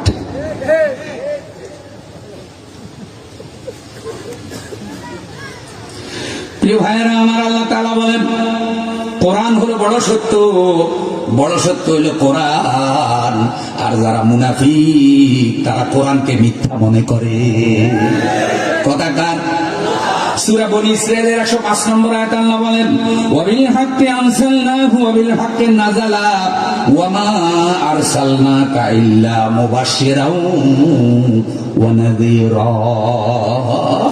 ওয়া বিল হাক্কি আনজালনাহু ওয়া বিল হাক্কি নাযালা, আমি সত্য সহই কোরআন নাযিল করেছি, উহা সত্য সহই এসেছে, আপনাকে সতর্ককারী এবং সুসংবাদকারী হিসাবে আমি আল্লাহ কোরআন দান করেছি। আল্লাহ তাআলা বলছেন সত্যবাদী হলো মুত্তাকি, ওয়াল্লাযী জাআ বিস-সিদকি ওয়া সাদ্দাকা বিহি উলাইকা হুমুল মুত্তাকুন। যারা সত্য এনেছে, যারা এটাকে সত্য বলে মেনেছে, তারাই হলো মুত্তাকি, তারাই হলো নবীদের অনুসারী। মিথ্যাবাদীরা কখনো নবীর অনুসারী হতে পারে না। সত্যবাদীদেরকে আল্লাহ সাহস দিয়ে বলেছেন, কুল জাআল হাক্কু ওয়া যাহাকাল বাতিল ইন্নাল বাতিলা কানা যাহুকা। নবী আপনি বলে দেন সত্য সমাগত, মিথ্যা বিতাড়িত, মিথ্যার পতন হবেই হবে। মিথ্যাকে যত শক্তিশালী মনে হোক না কেন, মিথ্যার কোনো ফাউন্ডেশন থাকে না। মিথ্যা যত শক্তিশালী মনে করেন, সত্য যদি হিকমত অনুযায়ী ধাক্কা দিতে পারে, মিথ্যা কিন্তু টিকে থাকে না। এবার ছোট্ট একটা উদাহরণ দিই। নিজের মুখের 2টা অঙ্গ দিয়া, দাঁত হলো শক্তিশালী আর জিহ্বা হলো দুর্বল। মাঝে মধ্যে সুযোগ পাইলে জিহ্বার দাঁতে কামড়াইয়া রক্ত বাইর করেনি। আর জিহ্বা কি দেখেন বন্ধু সুলভ, দাঁতের গোড়ার মধ্যে যদি কিছু খাবার ঢুকে জিহ্বা খালি আগাটি গুতাইতে থাকে। তাহলে জিব্বার ভূমিকাটা বন্ধু সুলভ, পরিষ্কারের জন্য দায়িত্ব পালন করে। আর দাঁতে সুযোগ করলে দাঁতে বাহাদুরি দেখা আর কি, যে দেখে আমার শক্তি কত বেশি, কেসিগেটের মতো শক্তি। তো জিব্বে আসে আর কয় বেশি দিন নাই, 60 বছর 70 বছর পরে পাতালি হইতি সব আবার পড়ে যাবে। আমি জিব্বে কিন্তু জন্মের সময় আছি, মরণের সময়ও। দাঁত মধ্যখানে আসছে, আবার ফাঁকি কি অল্প কদিনের বাহাদুরি করছে আর কি। কিন্তু জিব্বাকে দুর্বল মনে করা হয়, জিব্বা স্থায়িত্ব আছে, মরার সময় আছে না নাই? এই জন্য সত্যটাকে যতই দুর্বল মনে করেন, সত্য ধরে রাখেন, কবর হাসর মিজান ফুলসেরাতে সত্য আপনাকে মুক্তি দিয়ে দেবে। মিথ্যাবাদীরা নবীর বিরুদ্ধেও মিথ্যা রচনা করেছে, কথা শেষ। আর আজকে আলেম ওলামাদের বিরুদ্ধে মিথ্যা রচনা করবে না। আমার বন্ধু 54 বছর সময় ধরে তিনি কোরআনের বয়ান করলেন, আজকে অগণিত মিথ্যা অভিযোগে তাকে আঘাত করা হয়েছে, তার ইজ্জতের উপর আঘাত করা হয়েছে, আজকে তাকে নারী দর্শনকারী পর্যন্ত বানানো হয়েছে। এর থেকে অসম্মান অভিযোগ। কিন্তু আল্লাহ কোরআনের আয়াত বলছে, আমি সূরা নূরের আয়াত একটু পরে শুনেছি, যে কিছু কিছু ন্যাক লোকদেরকে মিথ্যা অভিযোগ দিলে তাদের মর্যাদা আল্লাহর কাছে বেড়ে যায়। কারণ এটা সত্য না মিথ্যা, এটা সবসাথে বেশি জানে কে? খুব মজার কথা সূরা নূরে আছে। হযরত আয়েশা রাদিয়াল্লাহু তাআলা আমার নবীর স্ত্রী, সুবহানাল্লাহ বলেন। নবুয়তের 10ম বছর, হিজরতের 3 বছর পূর্বে শাওয়াল মাসে নবী সাল্লাল্লাহু আলাইহি সাল্লাম হযরত আয়েশা রাদিয়াল্লাহু তাআলা আনহাকে বিবাহ করেন। হযরত আয়েশা রাদিয়াল্লাহু তাআলা আনহার বিবাহের মোহরানা ছিল 500 দিরহাম, আর আবু বকর রাদিয়াল্লাহু তাআলা নিজে বিবাহ পড়ান। সুবহানাল্লাহ। আবু বকর রাদিয়াল্লাহু তাআলা একদিকে আল্লাহ নবীর বন্ধু, আরেকদিকে হিজরতের সাথী, গুহার সাথী, আরেকদিকে আল্লাহর নবীর শ্বশুর, আবার রওজা মোবারকে হুজুরের সাথী। নবীজি আল্লাহর কাছে কেঁদে কেঁদে বলেছিলেন, আল্লাহ কিয়ামতের দিন আমি যেন আবু বকরকে হারিয়ে না ফেলি। তিনি বিয়ে করেছেন। হযরত আয়েশা রাদিয়াল্লাহু তাআলা আনহা বলছেন, নবীজির সাথে আমি 9 বছর ঘর সংসার করেছি। স্বামী স্ত্রী হিসাবে আমি জীবনের 4টা ঘটনা নবীর সাথে ঘটেছে। এই 4টা ঘটনা হলো ঐতিহাসিক ঘটনা। 1 নম্বর হলো ইফকের মিথ্যা ঘটনা, যেটা ইফকের ঘটনা। 2 নম্বর হলো তাহরিমের ঘটনা। 3 নম্বর হলো ইলার ঘটনা। 4 নম্বর হলো তাখিরের ঘটনা। 4টা বিস্তারিত আলোচনা করবো না, আমি একটা ছোট্ট করে বলবো। বলছে এই 4টি ঘটনা আমার জন্য স্মরণীয়। নবীর সাথে ঘর সংসার করতে গিয়া 6ষ্ঠ হিজরিতে বনুল মুস্তালিক যুদ্ধের সময় এই ইফকের ঘটনাটা ঘটে। হযরত আয়েশা রাদিয়াল্লাহু তাআলা আনহার বিরুদ্ধে মিথ্যা অপবাদ রটাইছিল কিছু লোকেরা। এই মিথ্যার হোতা ছিল আব্দুল্লাহ ইবনে উবাই ইবনে সালুল। আল্লাহর নবী যখন এই যুদ্ধে অংশগ্রহণ করেন, হযরত আয়েশা রাদিয়াল্লাহু তাআলা আনহাকে নবী সাথে নিয়েছিলেন। যুদ্ধ থেকে ফেরার পথে হযরত আয়েশা হাওদার উপরে বসা ছিলেন। হাওদা মানে পালকি। পালকি চিনেননি? এখন অবশ্য বিয়ে শাদীতে পালকি ব্যবহার হয় না, একসময় পালকি ব্যবহার হইতো। অনুপুর উঠে গেছে ভাই, ঠিক কথা বলছে। তো ওই উটের উপরে পালকির মতো হাওদা বানাতো। আল্লাহ রাসূল যখন কোন সফরে যেতেন, লম্বা সফরে, স্ত্রীদেরকে সাথে নিতেন। বনুল মুস্তালিক যুদ্ধে হযরত আয়েশা রাদিয়াল্লাহু তাআলা আনহাকে নিছেন। তো হযরত আয়েশা রাদিয়াল্লাহু তাআলা আনহা হাওদাতে বসা, উটের হাওদায় হুজুর উট নিয়ে আসতেছে। এক জায়গায় রাত্রিতে বিশ্রাম করছে ক্লান্ত হইয়া। যখন বিশ্রাম করতেছে, ওখানে হযরত আয়েশা রাদিয়াল্লাহু তাআলা আনহার পেশাবের ব্যাগ হয়েছে মরুভূমিতে। আল্লাহ রাসূল সাল্লাল্লাহু আলাইহি সাল্লামকে না বলে তিনি মরুভূমিতে পেশাব করার জন্য গিয়েছেন। একটু দেরি হয়ে গেছে, কারণ পেশাব করে দেখে যে সোনার একটা হার তার গলায় ছিল, সেই সোনার হারটা নাই। তাহলে বুঝা যায় আল্লাহ রাসূল সাল্লাল্লাহু আলাইহি সাল্লাম তার স্ত্রীকে হারও কি সুবহানাল্লাহ। হ্যাঁ, এই জন্য হুজুরদের কাছে যারা মেয়ে বিয়ে দেয়, আলহামদুলিল্লাহ তাদের মেয়ে কখনো ঠগে না করলে। কত বড় লোকের বউ বাইরে যায়, সহজে কিন্তু ইমামের বউ ভাগে না। অধিকাংশ ডিভোর্স যে সংগঠিত হইতেছে এখন ঢাকা শহরে, বিয়ে বানিয়ে যেতেছে, বেশিরভাগ বিবাহ বানতেছে বড় লোকদের। টাকা আছে, পয়সা আছে, বগর শান্তি নেই। জামাই বউ এমন ঝগড়া যেন ভারত পাকিস্তান যুদ্ধ চলতেছে জঙ্গি বিমান হইয়া। কারণ ঘরে টাকা আছে, পয়সা আছে, কিন্তু দিন নেই, কোরআন নাই, হাদিস নাই, ইসলাম নাই, যার কারণে শান্তি।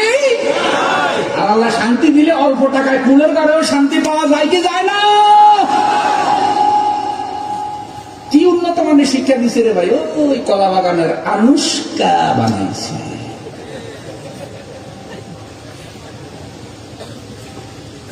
কি ভয়ঙ্কর ঘটনা দেখছে। তো সোনার হার পাইতেছে না। তা আম্মাজান আয়েশা রাদিয়াল্লাহু তাআলা আনহা যেখানে পেশাব করেছে ওখানে হাতটা খুঁজতেছে, খুঁজতে খুঁজতে বেশি দেরি হয়ে গেছে। শেষ রাত্রিতে আল্লাহ নবী সাল্লাল্লাহু আলাইহি সাল্লাম আবার কাফেলা নিয়ে রওনা দিছে, কিন্তু তিনি উটের পিঠের হাওদার দরজা খুলে নাই। তার ধারণা ছিল পালকির ভিতরে হযরত আয়েশা রাদিয়াল্লাহু তাআলা আনহা আছে, কিন্তু হুজুর চলে গেছে। অনেক দূর গিয়ে হাওদার দরজা খুলে দেখে যে আয়েশা রাদিয়াল্লাহু তাআলা আনহা নাই। ইন্না লিল্লাহি, কিরে আয়েশা কই? বিশ্বনবী সাল্লাল্লাহু আলাইহি সাল্লাম জিহাদের কাফেলার একেবারে পিছনে সাফওয়ান ইবনে মুআত্তাল রাদিয়াল্লাহু তাআলা আনহুকে রেখে এসেছিলেন। তার দুইটা দায়িত্ব ছিল। একটা দায়িত্ব হলো জিহাদের কাফেলাকে শত্রুপক্ষ পিছন দিক থেকে আক্রমণ করে কিনা তিনি সেটা পর্যবেক্ষণ করবেন। আর দ্বিতীয় দায়িত্ব ছিল মুজাহিদের কোনো সামান যদি রাস্তায় পড়ে যায় তিনি সেটা খুঁজে নিয়ে আসবেন। এই দায়িত্ব পালন করার জন্য সাফওয়ান ইবনে মুআত্তাল রাদিয়াল্লাহু তাআলা আনহু পিছনে, হযরত আয়েশা রাদিয়াল্লাহু তাআলা আনহা ফিরে আসলেন। ফিরে এসে দেখে যে মুসলমানদের কাফেলা নাই, নবীও নাই। তিনি সবর করলেন। ওখানে একটা খেজুর গাছ ছিল, খেজুর গাছের সাথে তিনি হেলান দিয়ে বসে আছেন। তার মনে চিন্তা হয়েছে আল্লাহ নবী যেখানে যাবেন ওখানে গিয়া যদি তিনি ওটার আওদা খুলে যদি দেখে যে আমি নাই, তাহলে নবী আবার ফিরে আসবে, ফিরে এসে আবার আমাকে নিয়ে যাবে। এই চিন্তা করে তিনি এই জায়গা থেকে সরলেন না। তিনি ওই খেজুর গাছের গোড়ার মধ্যে হেলান দিয়ে বসে থাকলেন। এর মধ্যে আলো হয়ে গেছে। সাফওয়ান ইবনে মুআত্তাল রাদিয়াল্লাহু তাআলা আনহু পিছন দিক থেকে ওই রাস্তায় আসছে। হযরত আয়েশা রাদিয়াল্লাহু তাআলা আনহাকে তিনি পর্দার আয়াত নাযিল হওয়ার আগে দেখেছিলেন। যখন তিনি দেখলেন যে বিশ্বনবীর স্ত্রী এখানে একা একা বসে আছে, তিনি সালাম দিয়ে জোরে জোরে বললেন, ইন্না লিল্লাহি ওয়া ইন্না ইলাইহি রাজিউন। বিশ্বনবীর স্ত্রী একলা কেন? তিনি বুঝেছেন যে কোনো একটা ঘটনা হয়েছে। সাফওয়ান ইবনে মুআত্তাল রাদিয়াল্লাহু তাআলা আনহু তখন ঘোড়া থেকে নিচে নামলেন। হযরত আয়েশা রাদিয়াল্লাহু তাআলা আনহাকে বললেন, বিশ্বনবীর স্ত্রী আমার উটের পিঠে উঠুক, আমার ঘোড়ার পিঠে উঠুক, আমি লাগাম ধরে ধরে আল্লাহর নবীর কাছে তার আমানত পৌঁছায় দেব। আম্মাজান আয়েশা রাদিয়াল্লাহু তাআলা আনহা উটের পিঠে উঠলেন। সাফওয়ান ইবনে মুআত্তাল রাদিয়াল্লাহু তাআলা আনহু লাগাম ধরে টানে। বিশ্বনবী সাল্লাল্লাহু আলাইহি সাল্লাম যেখানে গিয়ে কাফেলা থামালেন, হযরত আয়েশা রাদিয়াল্লাহু তাআলা আনহাকে না পেয়ে বিশ্বনবী পেরেশান হয়ে গেছে। সবাইকে বলতেছে, তোমরা কি আয়েশা রাদিয়াল্লাহু তাআলা আনহাকে দেখছো নাকি? কেউ কিছু বলতে পারে না। আমার বন্ধু 12 থেকে 13 জন মুনাফিক আল্লাহর নবীর সাথে এখানে শরীক হয়েছে। মুনাফিক সর্দার আব্দুল্লাহ ইবনে উবাই ইবনে সালুল তাদের মধ্যে ছিল। তারা সেখানে ইসলাম বিজয়ের জন্য যায় নাই, তারা মুসলমানদেরকে বিপদে ফেলার জন্য গিয়েছে। তাদের টার্গেট আল্লাহর দ্বীন কায়েম করা নয়, তাদের টার্গেট ছিল নবীকে হত্যা করা। যুগে যুগে নামদারি মুসলিমরা শুধু ইসলামের বিজয় চায় না, এক শ্রেণীর নামদারি মুনাফিকরা ইসলামের পতন চায়। তারা মুসলমান নাম নিয়ে আল্লাহর উপরে জুলুম করে।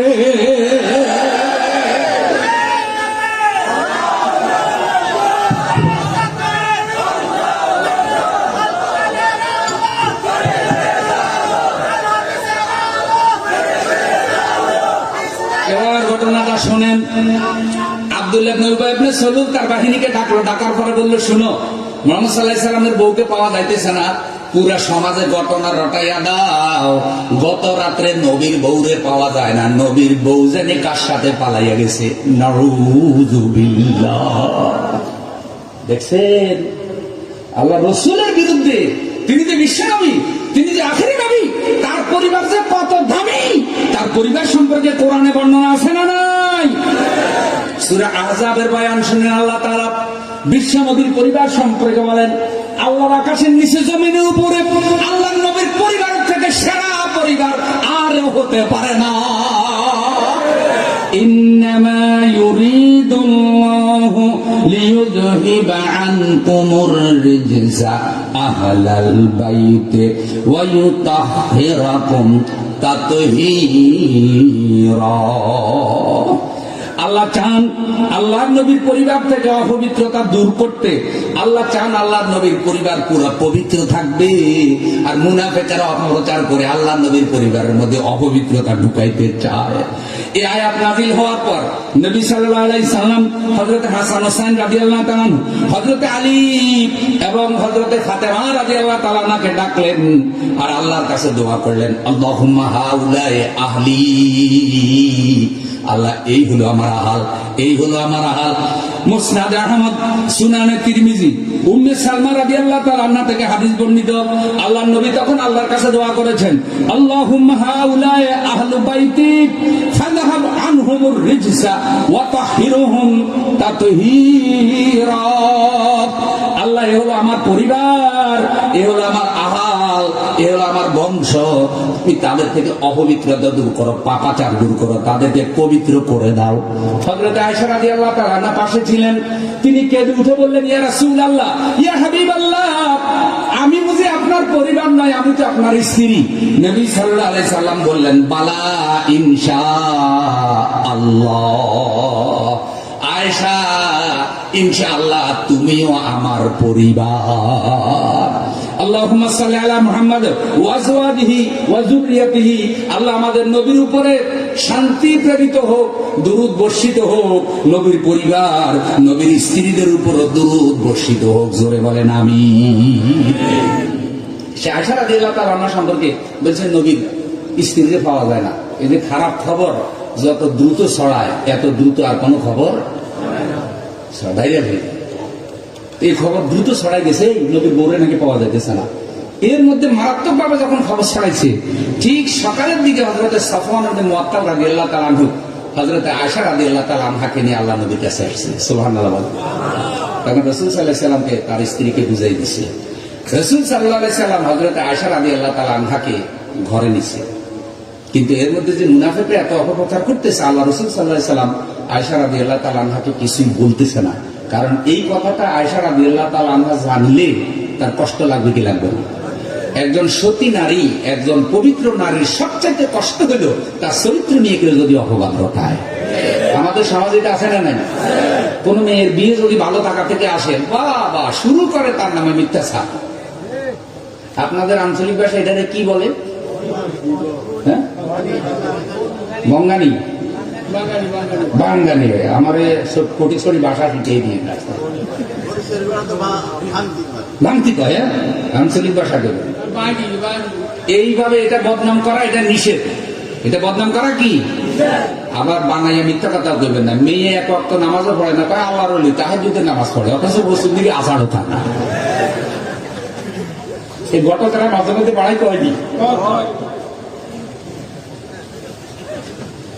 বাড়াইয়া বলাও জায়েজ। হযরত আয়েশা রাদিয়াল্লাহু তাআলা আনহাকে হুজুর কিছু বললেন না। আয়েশা রাদিয়াল্লাহু তাআলা আনহা বাড়ি চলে গেল। এখন মুনাফিকরা আয়েশা রাদিয়াল্লাহু তাআলা আনহা আসার পরে অপপ্রচার, মিথ্যাচারের মধ্যে নতুন মাত্রা যোগ করছে। কয়, দেখো যার সাথে রাত কাটাইছে তারে নিয়ে হাজির হয়েছে। নাউজুবিল্লাহ বলে। সাফওয়ান ইবনে মুআত্তাল রাদিয়াল্লাহু তাআলা আনহুর দিকে ইশারা করছে যে সাফওয়ান ইবনে মুআত্তাল রাত্রিবেলা আয়েশাকে নিয়ে পালাইছে আর রাতের পরে হাজির হয়েছে। আল্লাহর নবীর ইজ্জতের উপরে আঘাত, সম্মানের উপরে আঘাত। মুনাফিক শ্রেণী এক সময় নবীর ইজ্জতের উপরে আঘাত করেছে, আর আজকে হক কথা বললে, ইসলামের পক্ষে, ইসলামী আইনের কথা বললে, হুকমে শরিয়ার কথা বললে, ইসলামের শাসনতন্ত্রের কথা বললে, কোরআনের মুফাসসিরের উপরেও মিথ্যা অভিযোগ আসে।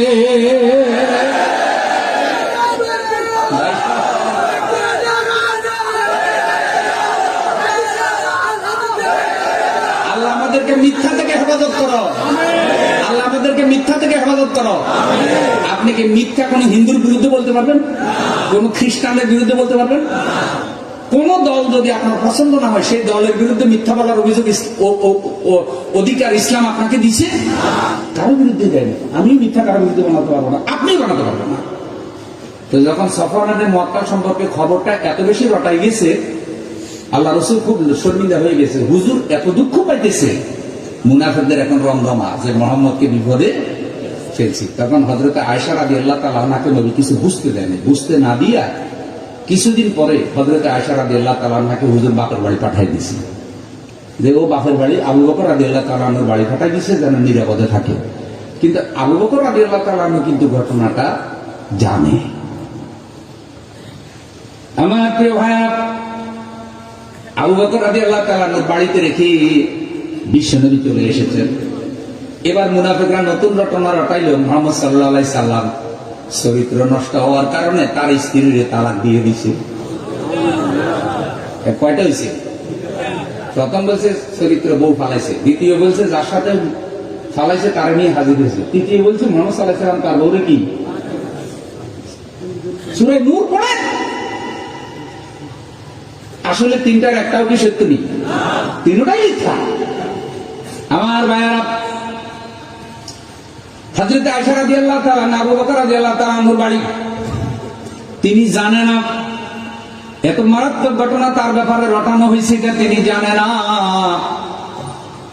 আমার বন্ধু কোন এক সময় খবর শুনে হযরত আবু বকর রাদিয়াল্লাহু তাআলা আনহু হযরত আয়েশা রাদিয়াল্লাহু তাআলা আনহাকে একটা থাপ্পড় দিয়েছেন। হালমা করে তিনি কেঁদে ফেললেন, আব্বা জান আমাকে কি জন্য মেরেছেন? তিনি তো কিছুই জানেন না। আবু বকর রাদিয়াল্লাহু তাআলা আনহু কিছু বলে না। হযরত আয়েশা রাদিয়াল্লাহু তাআলা আনহার ফুফুজি হযরত আয়েশা রাদিয়াল্লাহু তাআলা আনহাকে বিষয়টা বললেন। তিনি বললেন মেস্তা ধ্বংস হোক। হযরত আয়েশা রাদিয়াল্লাহু তাআলা আনহা বললেন, খালাম্মা মেস্তার জন্য ধ্বংস কামনা করলেন কেন? কয় তুমি কি জানো না কিছু? কয় না আমি তো কিছু জানি না। তখন তিনি বললেন, তোমার বিরুদ্ধে এই ঘটনা যারা রটনা করছে তাদের মধ্যে মেস্তা একজন, মুনাফিকরা রটনা করছে, কিন্তু সাহাবীদের মধ্যে তিনজন জড়িত হয়েছে। মিস্তা ইবনে আসাসা রাদিয়াল্লাহু তাআলা আনহু, হামনা বিনতে জাহশ রাদিয়াল্লাহু তাআলা আনহা, হাসান ইবনে সাবিত রাদিয়াল্লাহু তাআলা আনহু, তিনজন ছিল সাহাবী। তারা মুনাফিকদের প্ররোচনায় শরীক হয়েছে না বুঝা, বিভিন্ন কারণ আছে শরীক হওয়ার। হযরত আয়েশা রাদিয়াল্লাহু তাআলা আনহা বলছে, এরপরে যে আমি কান্না শুরু করলাম, আমার বেঁচে থাকাটা মনে হয় অর্থহীন হয়ে গেল। বেশ কিছুদিন পর দুপুর বেলায় নবী সাল্লাল্লাহু আলাইহি সাল্লাম আমার বাড়িতে আসলেন। আমি লক্ষ্য করলাম হুজুর আমার বাড়িতে আসতেছে, জানালা দিয়ে আমি দেখলাম আম্মা জান আয়েশা রাদিয়াল্লাহু তাআলা আনহা বলেন, আমি খুশি হলাম যে আজকে মনে হয় আমার জন্য কোনো ভালো খবর আছে। কিন্তু আল্লাহর নবী আমার কাছে আসলেন, কাছে এসে হুজুর আমাকে যেই কথাটা বলেছে সেটা আমাকে আরো কষ্ট দিয়েছে। সেটা কি? নবী সাল্লাল্লাহু আলাইহি সাল্লাম আয়েশাকে বলেন, আয়েশা ঘটনা তোমার বিরুদ্ধে এটা রটানো হয়েছে, এখন সত্য না মিথ্যা আমি কিছুই বলতে পারতেছি না। আমি নবী হিসেবে তোমাকে অনুরোধ করতেছি, তুমি যদি পবিত্র হও তবে আল্লাহর পবিত্রতা ঘোষণা করো, কিন্তু আল্লাহ না করুক শয়তানের ধোঁকায় যদি তুমি কাজটা করে থাকো তাহলে তুমি তাওবা করো, আমার কাছে ঘটনা বলো। তুমিও তাওবা করো, আমি আল্লাহর নবী, আমি আল্লাহর কাছে দোয়া করলে আল্লাহ তোমারে মাফ করে দেবে। আম্মা জান আয়েশা রাদিয়াল্লাহু তাআলা আনহা বলছেন, এতদিন আমি যত কষ্ট পাই নাই, আজকে আমার স্বামী আল্লাহর নবীর কথায় সবচাইতে বেশি কষ্ট পেয়েছি আমি। যে বিশ্বনবী আমাকে বলছেন, তুমি যদি শয়তানের ধোঁকায় নফসের কারণে কইরাও থাকো তাহলে আমাকে বলো, আমি তোমার স্বামী, আমি আল্লাহর কাছে দোয়া করবো তোমার মাফ করে দিবে, তুমি তওবা করো। আম্মা জান আয়েশা রাদিয়াল্লাহু তাআলা আনহা বলছেন, বিষাক্ত তীরের মতো কথাগুলি আমার কলিজে আঘাত করেছে। নবীজি চলে গেলেন, আয়েশা রাদিয়াল্লাহু তাআলা আনহা কিছু বললেন না, শুধু মাথা নিচে দিয়ে কান্নাকাটি করতে থাকলেন। হযরতে সাফওয়ান ইবনে মুআত্তাল রাদিয়াল্লাহু তাআলা আনহু বন্ধুকে তিনি ডাকলেন, ডেকে বললেন, সাফওয়ান সম্পর্কে আমাকে বলো। বলছে কি বলবো? বন্ধুকে বলতেছি, সাফওয়ান সম্পর্কে আমাকে বলো, তার চরিত্র কেমন? লোকেরা তো সাফওয়ান সম্পর্কে এবং আয়েশা সম্পর্কে ঘটনা রটাইছে, আমি কি করব বলো তো, সাফওয়ান কেমন? ওই বন্ধু বলতেছি, ইয়া রাসূলুল্লাহ, ইয়া হাবিবাল্লাহ, যে ঘটনা রটাইছে সাফওয়ান আমার বন্ধু, আমি তার সম্পর্কে এতখানি জানি যে এইরকম ঘটনা আমার থেকে ঘটতে পারে, কিন্তু সাফওয়ান থেকে কখনো ঘটবে না, কারণ সাফওয়ানের তাকওয়া ফরেজগারি আমার থেকে বহু গুণে বেশি। দেখছেনি বন্ধুর রিপোর্ট? আর আমাকে বন্ধুর সুযোগ পাইলে মিথ্যা সাক্ষী দিয়ে করি দেয়।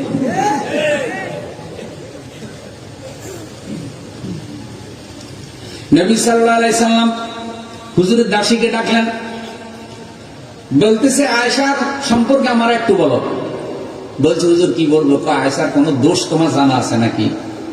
বলছে হ্যাঁ একটা দোষ জানা আছে। বলছে কি দোষ? বলছে আয়েশা রাদিয়াল্লাহু তাআলা আনহা মাঝে মধ্যে রুটি বানানোর জন্য আটার খামির তৈরি করা অবস্থায় চোখের মধ্যে জিমুনি এসে যায়, আর ওখান থেকে কিছু আটার খামির রুটি ছাগলে খাইয়া ফেলে। আয়েশা রাদিয়াল্লাহু তাআলা আনহা এটা ভালো করে দেখে না। নবী সাল্লাল্লাহু আলাইহি সাল্লাম বলছেন আমি তো এই ত্রুটি জানতে চাই নাই, অন্য কোনো ত্রুটি আছে কিনা? তার দাসী বলে হুজুর এই ত্রুটি ছাড়া আমি আর কোনো ত্রুটি দেখি নাই। সুবহানাল্লাহ। আমার প্রিয় ভাইয়েরা, আয়েশা রাদিয়াল্লাহু তাআলা আনহা বলেন বিশ্বনবীকে আমি তখন জবাব দিলাম, শুনতে শুনতে আপনার মনের মধ্যেও ঘটনাটা হয়তো প্রভাব বিস্তার করেছে নবী, আপনি এ কারণে আমাকে তওবা করার কথা বলেছেন। শুনেন নবী, চতুর্দিক থেকে যেহেতু ঘটনা রটাইছে তাই আপনাকে হয়তো তাসির করে ফেলেছে। মনে রাখবেন চতুর্দিক থেকে যদি মিথ্যা ঘটনা প্রচার করে মাঝে মধ্যে মিথ্যাটা মানুষকে প্রভাবিত করে ফেলে। আজকে মিথ্যাবাদীদের হাতে এত মিডিয়া, মুসলমানদের বিরুদ্ধে তারা সারা দুনিয়ায় মিথ্যাচার করতেছে। মুসলমানদের কাছে পত্রিকাও নাই, মিডিয়াও না, সাংবাদিকও নাই। নিজের বন্দুক দিয়ে নিজেরই গুলি করে মুসলমান সাংবাদিক, ইসলামের বিরুদ্ধে সাংবাদিকতা করে। হযরত আয়েশা রাদিয়াল্লাহু তাআলা আনহা বলছে আমি সবর করব ইউসুফ আলাইহিস সালামের মতো, সবর করব ইয়াকুব আলাইহিস সালামের মতো। এরপরে আল্লাহ রাব্বুল আলামিন হযরত আয়েশা রাদিয়াল্লাহু তাআলা আনহার চরিত্রের পবিত্রতা ঘোষণা করে সূরা নূরের 10 নম্বর আয়াত থেকে নাযিল করলেন, মিথ্যাবাদীরা পরাজিত হলো, সত্য বিজয় হয়ে গেল। জোরে বলেন সুবহানাল্লাহ। 10 নম্বর আয়াত থেকে পড়বেন, আমি আর বয়ান বাড়াবো না। আল্লাহ তাআলা বলছেন ওয়ালাউলা ফাদলুল্লাহি আলাইকুম ওয়া রাহমাতুহু ওয়া আন্নাল্লাহা তাওয়াবুন হাকীম। তোমাদের প্রতি আল্লাহর দয়া, আল্লাহর অনুগ্রহ না থাকলে তোমরা কেউ রক্ষা পেতে না। আল্লাহ তোমাদের তওবা গ্রহণ করেছেন, আল্লাহ প্রজ্ঞাময়, আল্লাহ তোমাদেরকে মাফ করেছেন। কিন্তু শেষে গিয়ে আল্লাহ তাআলা বললেন লাউলা ইসসামিতুমুহু জান্নাল মুমিনুনা ওয়াল মুমিনাত বিআনফুসিহিম খায়রা ওয়া ক্বালু হাযা ইফকুম মুবিন। যখন আয়েশা রাদিয়াল্লাহু তাআলার ব্যাপারে মুনাফিকরা এটা ছড়াইলো, তখন ইমানদাররা কেন এটা বিশ্বাস করলা? সকল ইমানদাররা কেন একসাথে বলল না যে হাযা ইফকুম মুবিন, এটা সুস্পষ্ট মিথ্যাচার? তাহলে বোঝা যায় কোন সত্যবাদী মানুষের বিরুদ্ধে, কোন আল্লাহর বিরুদ্ধে, কোন মুফাসসিরের বিরুদ্ধে কোন ঘটনা রটালেই আল্লাহরা সেটা বিশ্বাস করতে পারে। সূরা নূর বলছে কেন তোমরা এটা বললে না যে এটা মিথ্যা? তোমরা কি জানো না আল্লাহর নবীর পরিবার সম্পর্কে? প্রিয় ভাইয়েরা, বিস্তারিত আয়াতগুলো নাজিল হলো। নাজিল হওয়ার পরে আম্মা জান আয়েশা রাদিয়াল্লাহু তাআলা আনহা বলেন বিশ্বনবী আমার বাড়িতে আসলেন, এসে বলছে আয়েশা রে সুসংবাদ গ্রহণ করো, আল্লাহ তাআলা তোমার চরিত্রের পবিত্রতা ঘোষণা করে কোরআনে আয়াত নাজিল করেছে। একটু জোরে কান সুবহানাল্লাহ। আমার মা বোনেরা গো শুনেন, চরিত্রের পবিত্রতা ঘোষণা করে আল্লাহ আয়েশা রাদিয়াল্লাহু তাআলা আনহার পক্ষে আয়াত নাজিল করেছে। আপনার চরিত্রটা পবিত্র বানান, আম্মা জান আয়েশার বান্ধবী হইয়া জান্নাতে যেতে পারবেন। বহু মহিলার চরিত্র এখন নষ্ট হয়ে যাইতেছে। বহু মহিলা ঝগড়া করে, মারামারি করে, ফিতনা করে, ফাসাদ করে, কোরআন জানে না, হাদিস জানে না, বেপরদায় চলে। আছে না নাই? স্বামী বিদেশে, ভাবি কিন্তু পবিত্র নাই। বাবি বাড়িতে, ভাইজান বিদেশে পবিত্র নাই। এরকমও আছে না? না। কোরআন হাদিসের শিক্ষা না হইলে মা বোনদের চরিত্রের কখনো পরিবর্তন আসে? আজকে আমরা মা বোনদেরকে কোরআন শিখাতে চাই, হাদিস শিখাতে চাই, মা বোনদেরকে আমরা পর্দা শিখাতে চাই, হিজাব পরাতে চাই। আজকে পর্দাওয়ালা মেয়েদের উপর বিপদ নেমে এসেছে, আর বেহায়া বেশরম মেয়েগুলি দাদা সে বাহাদুরের মতো ঘুরে বেড়াচ্ছে। আল্লাহ তাআলা আমাদের হেফাজত করো। হযরত আয়েশা রাদিয়াল্লাহু তাআলা আনহা বলছে নবী সাল্লাল্লাহু আলাইহি সাল্লাম যখন আমার বাড়িতে এসেছে তখন হযরত আবু বকর রাদিয়াল্লাহু তাআলা আনহু হযরত আয়েশা রাদিয়াল্লাহু তাআলা আনহাকে বলতেছে আল্লাহর নবীকে তাড়াতাড়ি সালাম করো। আয়েশা রাদিয়াল্লাহু তাআলা আনহা বলছেন না, এত তাড়াতাড়ি নয়। হযরত আয়েশা বললেন আব্বা জান আমার বিশ্বাস ছিল যে আল্লাহ তাআলা আমার চরিত্রের পবিত্রতা ঘোষণা করবেন, কিন্তু আমার ধারণা ছিল আল্লাহ তার নবীকে কোনোভাবে জানাই দেবে, হয় স্বপ্নে জানাবে, না হয় ইলহামে জানাবে। কিন্তু আল্লাহ যে আমার চরিত্রের পবিত্রতা ঘোষণা করে কোরআনে আয়াত নাজিল করবে, কিয়ামত পর্যন্ত বিশ্বনবীর উম্মতরা মুসলমানরা জানবে হযরত আয়েশা পবিত্র ছিল, আয়েশার চরিত্রে বিন্দু পরিমাণ ত্রুটি ছিল না। আমি আল্লাহর দরবারে শুকরিয়া আদায় করার জন্য আগে আমি আল্লাহরে সিজদা করি, তারপরে বিশ্ব নবীরে সালাম দেব। সুবহানাল্লাহ, লিল্লাহি তাকবীর। এই জন্য মা বোনেরা চরিত্রটা ভালো করুন। হযরত আয়েশা রাদিয়াল্লাহু তাআলা আনহা আল্লাহর নবীর জন্য ছিলেন বরকত। অনেক মা বোন আছেন, আমি মিথ্যাচার নিয়ে বয়ান করতেছিলাম, হযরত আয়েশার বিরুদ্ধে এটা ছিল মিথ্যাচার। আপনার বিরুদ্ধে যদি কেউ মিথ্যাচার রটনা করে, আপনার কোনো ভয় নাই, আল্লাহ আপনার সাথে থাকবে। কিন্তু আপনার চরিত্রটা আয়েশার মতো, আপনার চরিত্রটা কোরআন হাদিস অনুযায়ী গঠিত হতে হবে, তাহলে সম্পদ অল্প হইলেও আল্লাহ সংসারে বরকত দেবে। জোরে বলেন আমিন।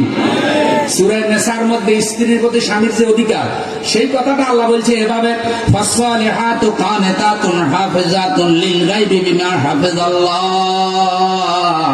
সতী নারীরা তাদের স্বামীর অনুগত হয়ে থাকে, তাদের অবর্তমানে আল্লাহর দয়ায় তারা স্বামীর যাবতীয় অধিকার সংরক্ষণ করে।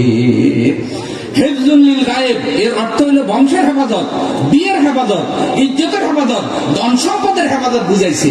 বংশের হেফাজত মানে কি? অন্যের সন্তান স্বামীর সন্তান বলে চালাইয়া দিবে না। স্বামী হয়তো চিটাগাং, স্ত্রী ফটিকছড়ি, এখন স্ত্রী রাত্রে কারো সাথে চরিত্র নষ্ট করছে কিনা এটা স্বামী জানে না। এই জন্য অন্য কারো সন্তান পেটে নিয়ে স্বামীর সন্তান বলে চালাই দেবে না। সম্পদের হেফাজত মানে কি? স্বামীর পকেটের টাকা চুরি করবে না, স্বামীকে না বইলা টাকা পয়সা বাপের বাড়ি ভাড়াবে না। স্বামীর উচিত শ্বশুর শাশুড়ির হক আদায় করা, স্ত্রীর উচিত স্বামীর সম্পদের হেফাজত করা। যে ঘরে বউ পকেট মার, জামাই পকেটে টাকা থাকবে না, কারণ পকেট মার গরম কথা কয় না।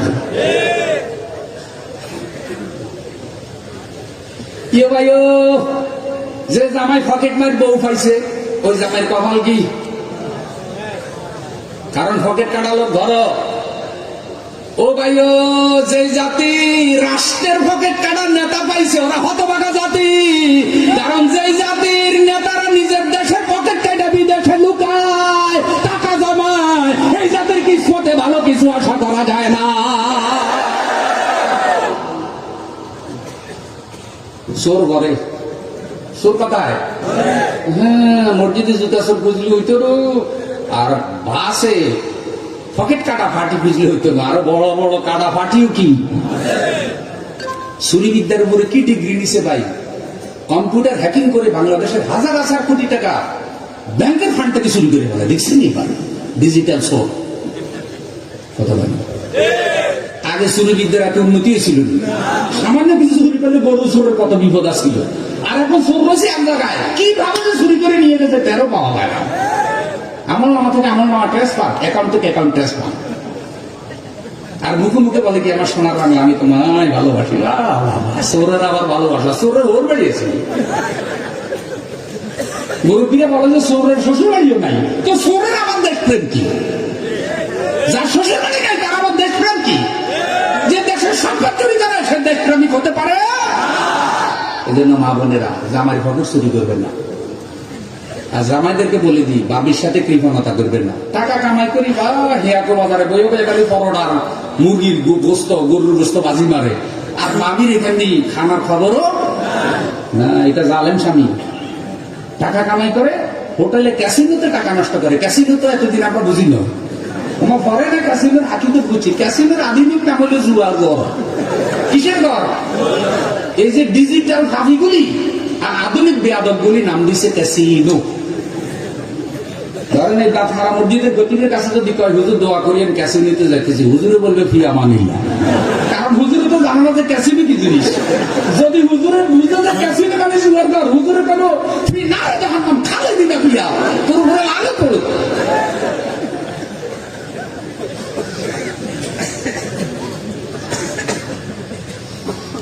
এই জন্য ভাই, স্বামীর ইনকাম ও স্ত্রীর হক আছে না নাই?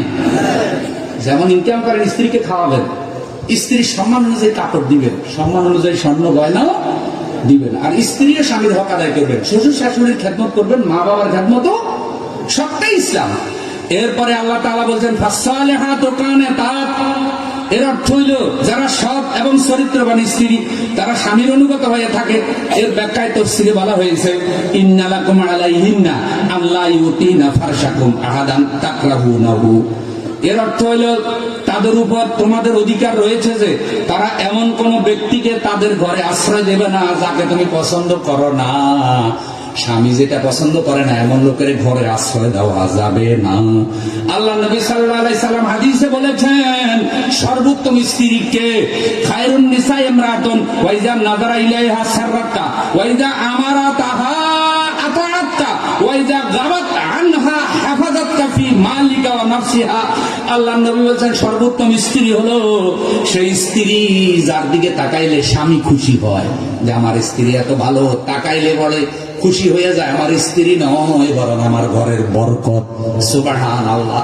আবার উত্তম স্বামী হলো সেই স্বামী যার দিকে তাকাইলে স্ত্রীও খুশি হয়, আমার স্বামী নয় যেন আমার মাথার মুকুট। যখন তুমি স্ত্রীকে আদেশ করবে স্ত্রী তৎক্ষণাৎ তোমার আনুগত্য করবে, তুমি ঘরে না থাকলে স্ত্রী তোমার সম্পদের হেফাজত করবে, তাকে দিনদার স্ত্রী বলা হয়েছে। আল্লাহ স্বামী স্ত্রী উভয়কে দিনদার বানায় দিন, আমরা জোরে বলি আমিন। তাহলে সত্যবাদী পত্রিকাগুলি যেন ইসলামের পক্ষে সত্য রিপোর্ট দিতে পারে। আল্লাহ মিথ্যাবাদী পত্রিকা থেকে ইসলামকে হেফাজত করো। সাংবাদিকদেরকে আল্লাহ ইসলামের পক্ষে সত্য কথা তুলে ধরার তৌফিক দাও। বিচারকদেরকে আল্লাহ ন্যায়ের পক্ষে সত্যের পক্ষে বিচারের রায় দেওয়ার তৌফিক দাও। আল্লাহ উকিলদেরকে সত্যের পক্ষে ওকালতি করার তৌফিক দাও। আল্লাহ পুরো জাতিকে কোরআন মুখে নিয়ে আল্লাহ তোমার আইন কায়েম করার জন্য পুরো জাতিকে ঐক্যবদ্ধ ভূমিকা রাখার তৌফিক দাও। ভাই সব যারা পড়ালেখা করেন, নামাজ পড়ি জীবন গড়িয়ে বইটা কোথায় রে জসিম, কোথায়? পিছনে আছে গাড়ি। আমি একটা কথা বলি, আপনারা বেজার নিতে ভাই, তাইলে এই মাহফিলটা বাস্তবায়নের জন্য আমাকে নাজিম ভাই তাজুল ইসলাম ভাইয়ের মাধ্যমে দাওয়াতটা দিয়েছে। তাজুল ইসলাম ভাই আলহামদুলিল্লাহ দুইজনই তরুণ, নাজিম ভাই আল্লাহ দুইজনকে হেফাজত করো। এই মাহফিল বাস্তবায়নে প্যান্ডেল, পোস্টার, পাবলিসিটি সব আপনাদের সহযোগিতা। আপনারা কিছু সহযোগিতা করেন, ভাইদের এই ফান্ডটা যেন তৈরি হয়। একটু কয়েক মিনিটে বাইরে যান, দ্রুত পিছনে কয়েকজন ঢুকে পড়েন, চাদর নিয়ে আসতেছে। লিল্লাহে তাকবীর, লিল্লাহে তাকবীর। এবার আলহামদুলিল্লাহ বলে পকেটে হাত দেন আর বিসমিল্লাহ বলে সবাই দিয়ে দেন। আল্লাহ তাআলা সকলকে তৌফিক দিন, একটু মহব্বতের সাথে জিকির করেন লা ইলাহা ইল্লাল্লাহ, লা ইলাহা ইল্লাল্লাহ, লা ইলাহা ইল্লাল্লাহ মুহাম্মাদুর রাসূলুল্লাহ সাল্লাল্লাহু। ভাইজান মুনাজাতের গতি আছে, একটু পেশ দিবে আপনারা। আমি দোয়া চাই যে নামাজ পড়ে জীবন গড়ি, সালাতের উপর একটা বিষয়ভিত্তিক আলোচনা বই। এই গাড়ি আছে আমার প্যান্ডেলের বাহিরে, মাত্র 50 টাকা হাদিয়া, বইটা সংগ্রহ করবেন। আর আপনাদেরকে দাওয়াত দিই, এবছর আমার এই ফটিকছড়ি এলাকায়, আপনাদের এলাকায় এই একটা মাহফিল আরো 2টা হয়ে গেছে কান্দে। আগামী 17 তারিখে একটা মাহফিল আছে, ওটা কোথায় জানো? নিশ্চিন্তা না, নিশ্চিন্তার মধ্যে চিন্তাহীন ভাবে ইনশাল্লাহ চলে যাবেন 17 তারিখ। রাজি আছেন তো? আর আরেকটা হলো 27 তারিখ মোহাম্মদপুর, 26 তারিখ। দুটো মাহফিলের দাওয়াত আপনাদেরকে দিলাম। মাহফিলের জন্য সহযোগিতা করেন, একজন অতিথি পেয়ে দেবে, এরপর ইনশাআল্লাহ আমরা দোয়া করবো। দোয়া করে দেওয়া না, আলহামদুলিল্লাহ রাব্বিল আলামিন। জি আলহামদুলিল্লাহ। সম্মানিত সুধী মণ্ডলী, এতক্ষণ পর্যন্ত আপনাদের সম্মুখে পবিত্র কোরআন এবং রাসূলের হাদিস থেকে সারগর্ভ আলোচনা পেশ করেছেন। আজকের এই বিশাল তাফসীরুল কোরআন মাহফিলের প্রধান আকর্ষণ, প্রধান মুফাসসির হযরতুল আল্লামা আল-হাফেজ মাওলানা ফখরুদ্দিন আহমদ। আমরা মুহতারাম হুজুরকে আজকের এই বিশাল তাফসীরুল কোরআন মাহফিলের পক্ষ থেকে আন্তরিক ধন্যবাদ এবং মোবারকবাদ জানাচ্ছি। সম্মানিত উপস্থিতি, এই পর্যায়ে আপনাদের আজকের মাহফিলের অন্যতম বিশেষ অতিথি জনাব বিশিষ্ট ব্যবসায়ী আলহাজ আবু মওসুদ মাদ্রাসার সম্মানিত সভাপতি সেকান্দর মিয়া সাহেবকে ক্রেশ দিয়ে বরণ করে নিচ্ছেন অত্র জুড়ে পরিষদের সিনিয়র সদস্য মোহাম্মদ শাহিন আলম সোহাগ। ক্রেশ দিয়ে বরণ করে নিচ্ছেন।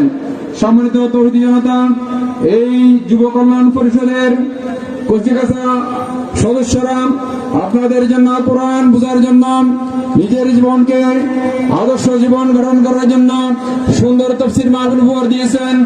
প্রতি বছর যদি এই মাহফিল হবে, আপনারা যদি চান, আপনারা সকলে এই মাহফিলের সার্বিক সহযোগিতা করার জন্য আমরা আহ্বান করছি।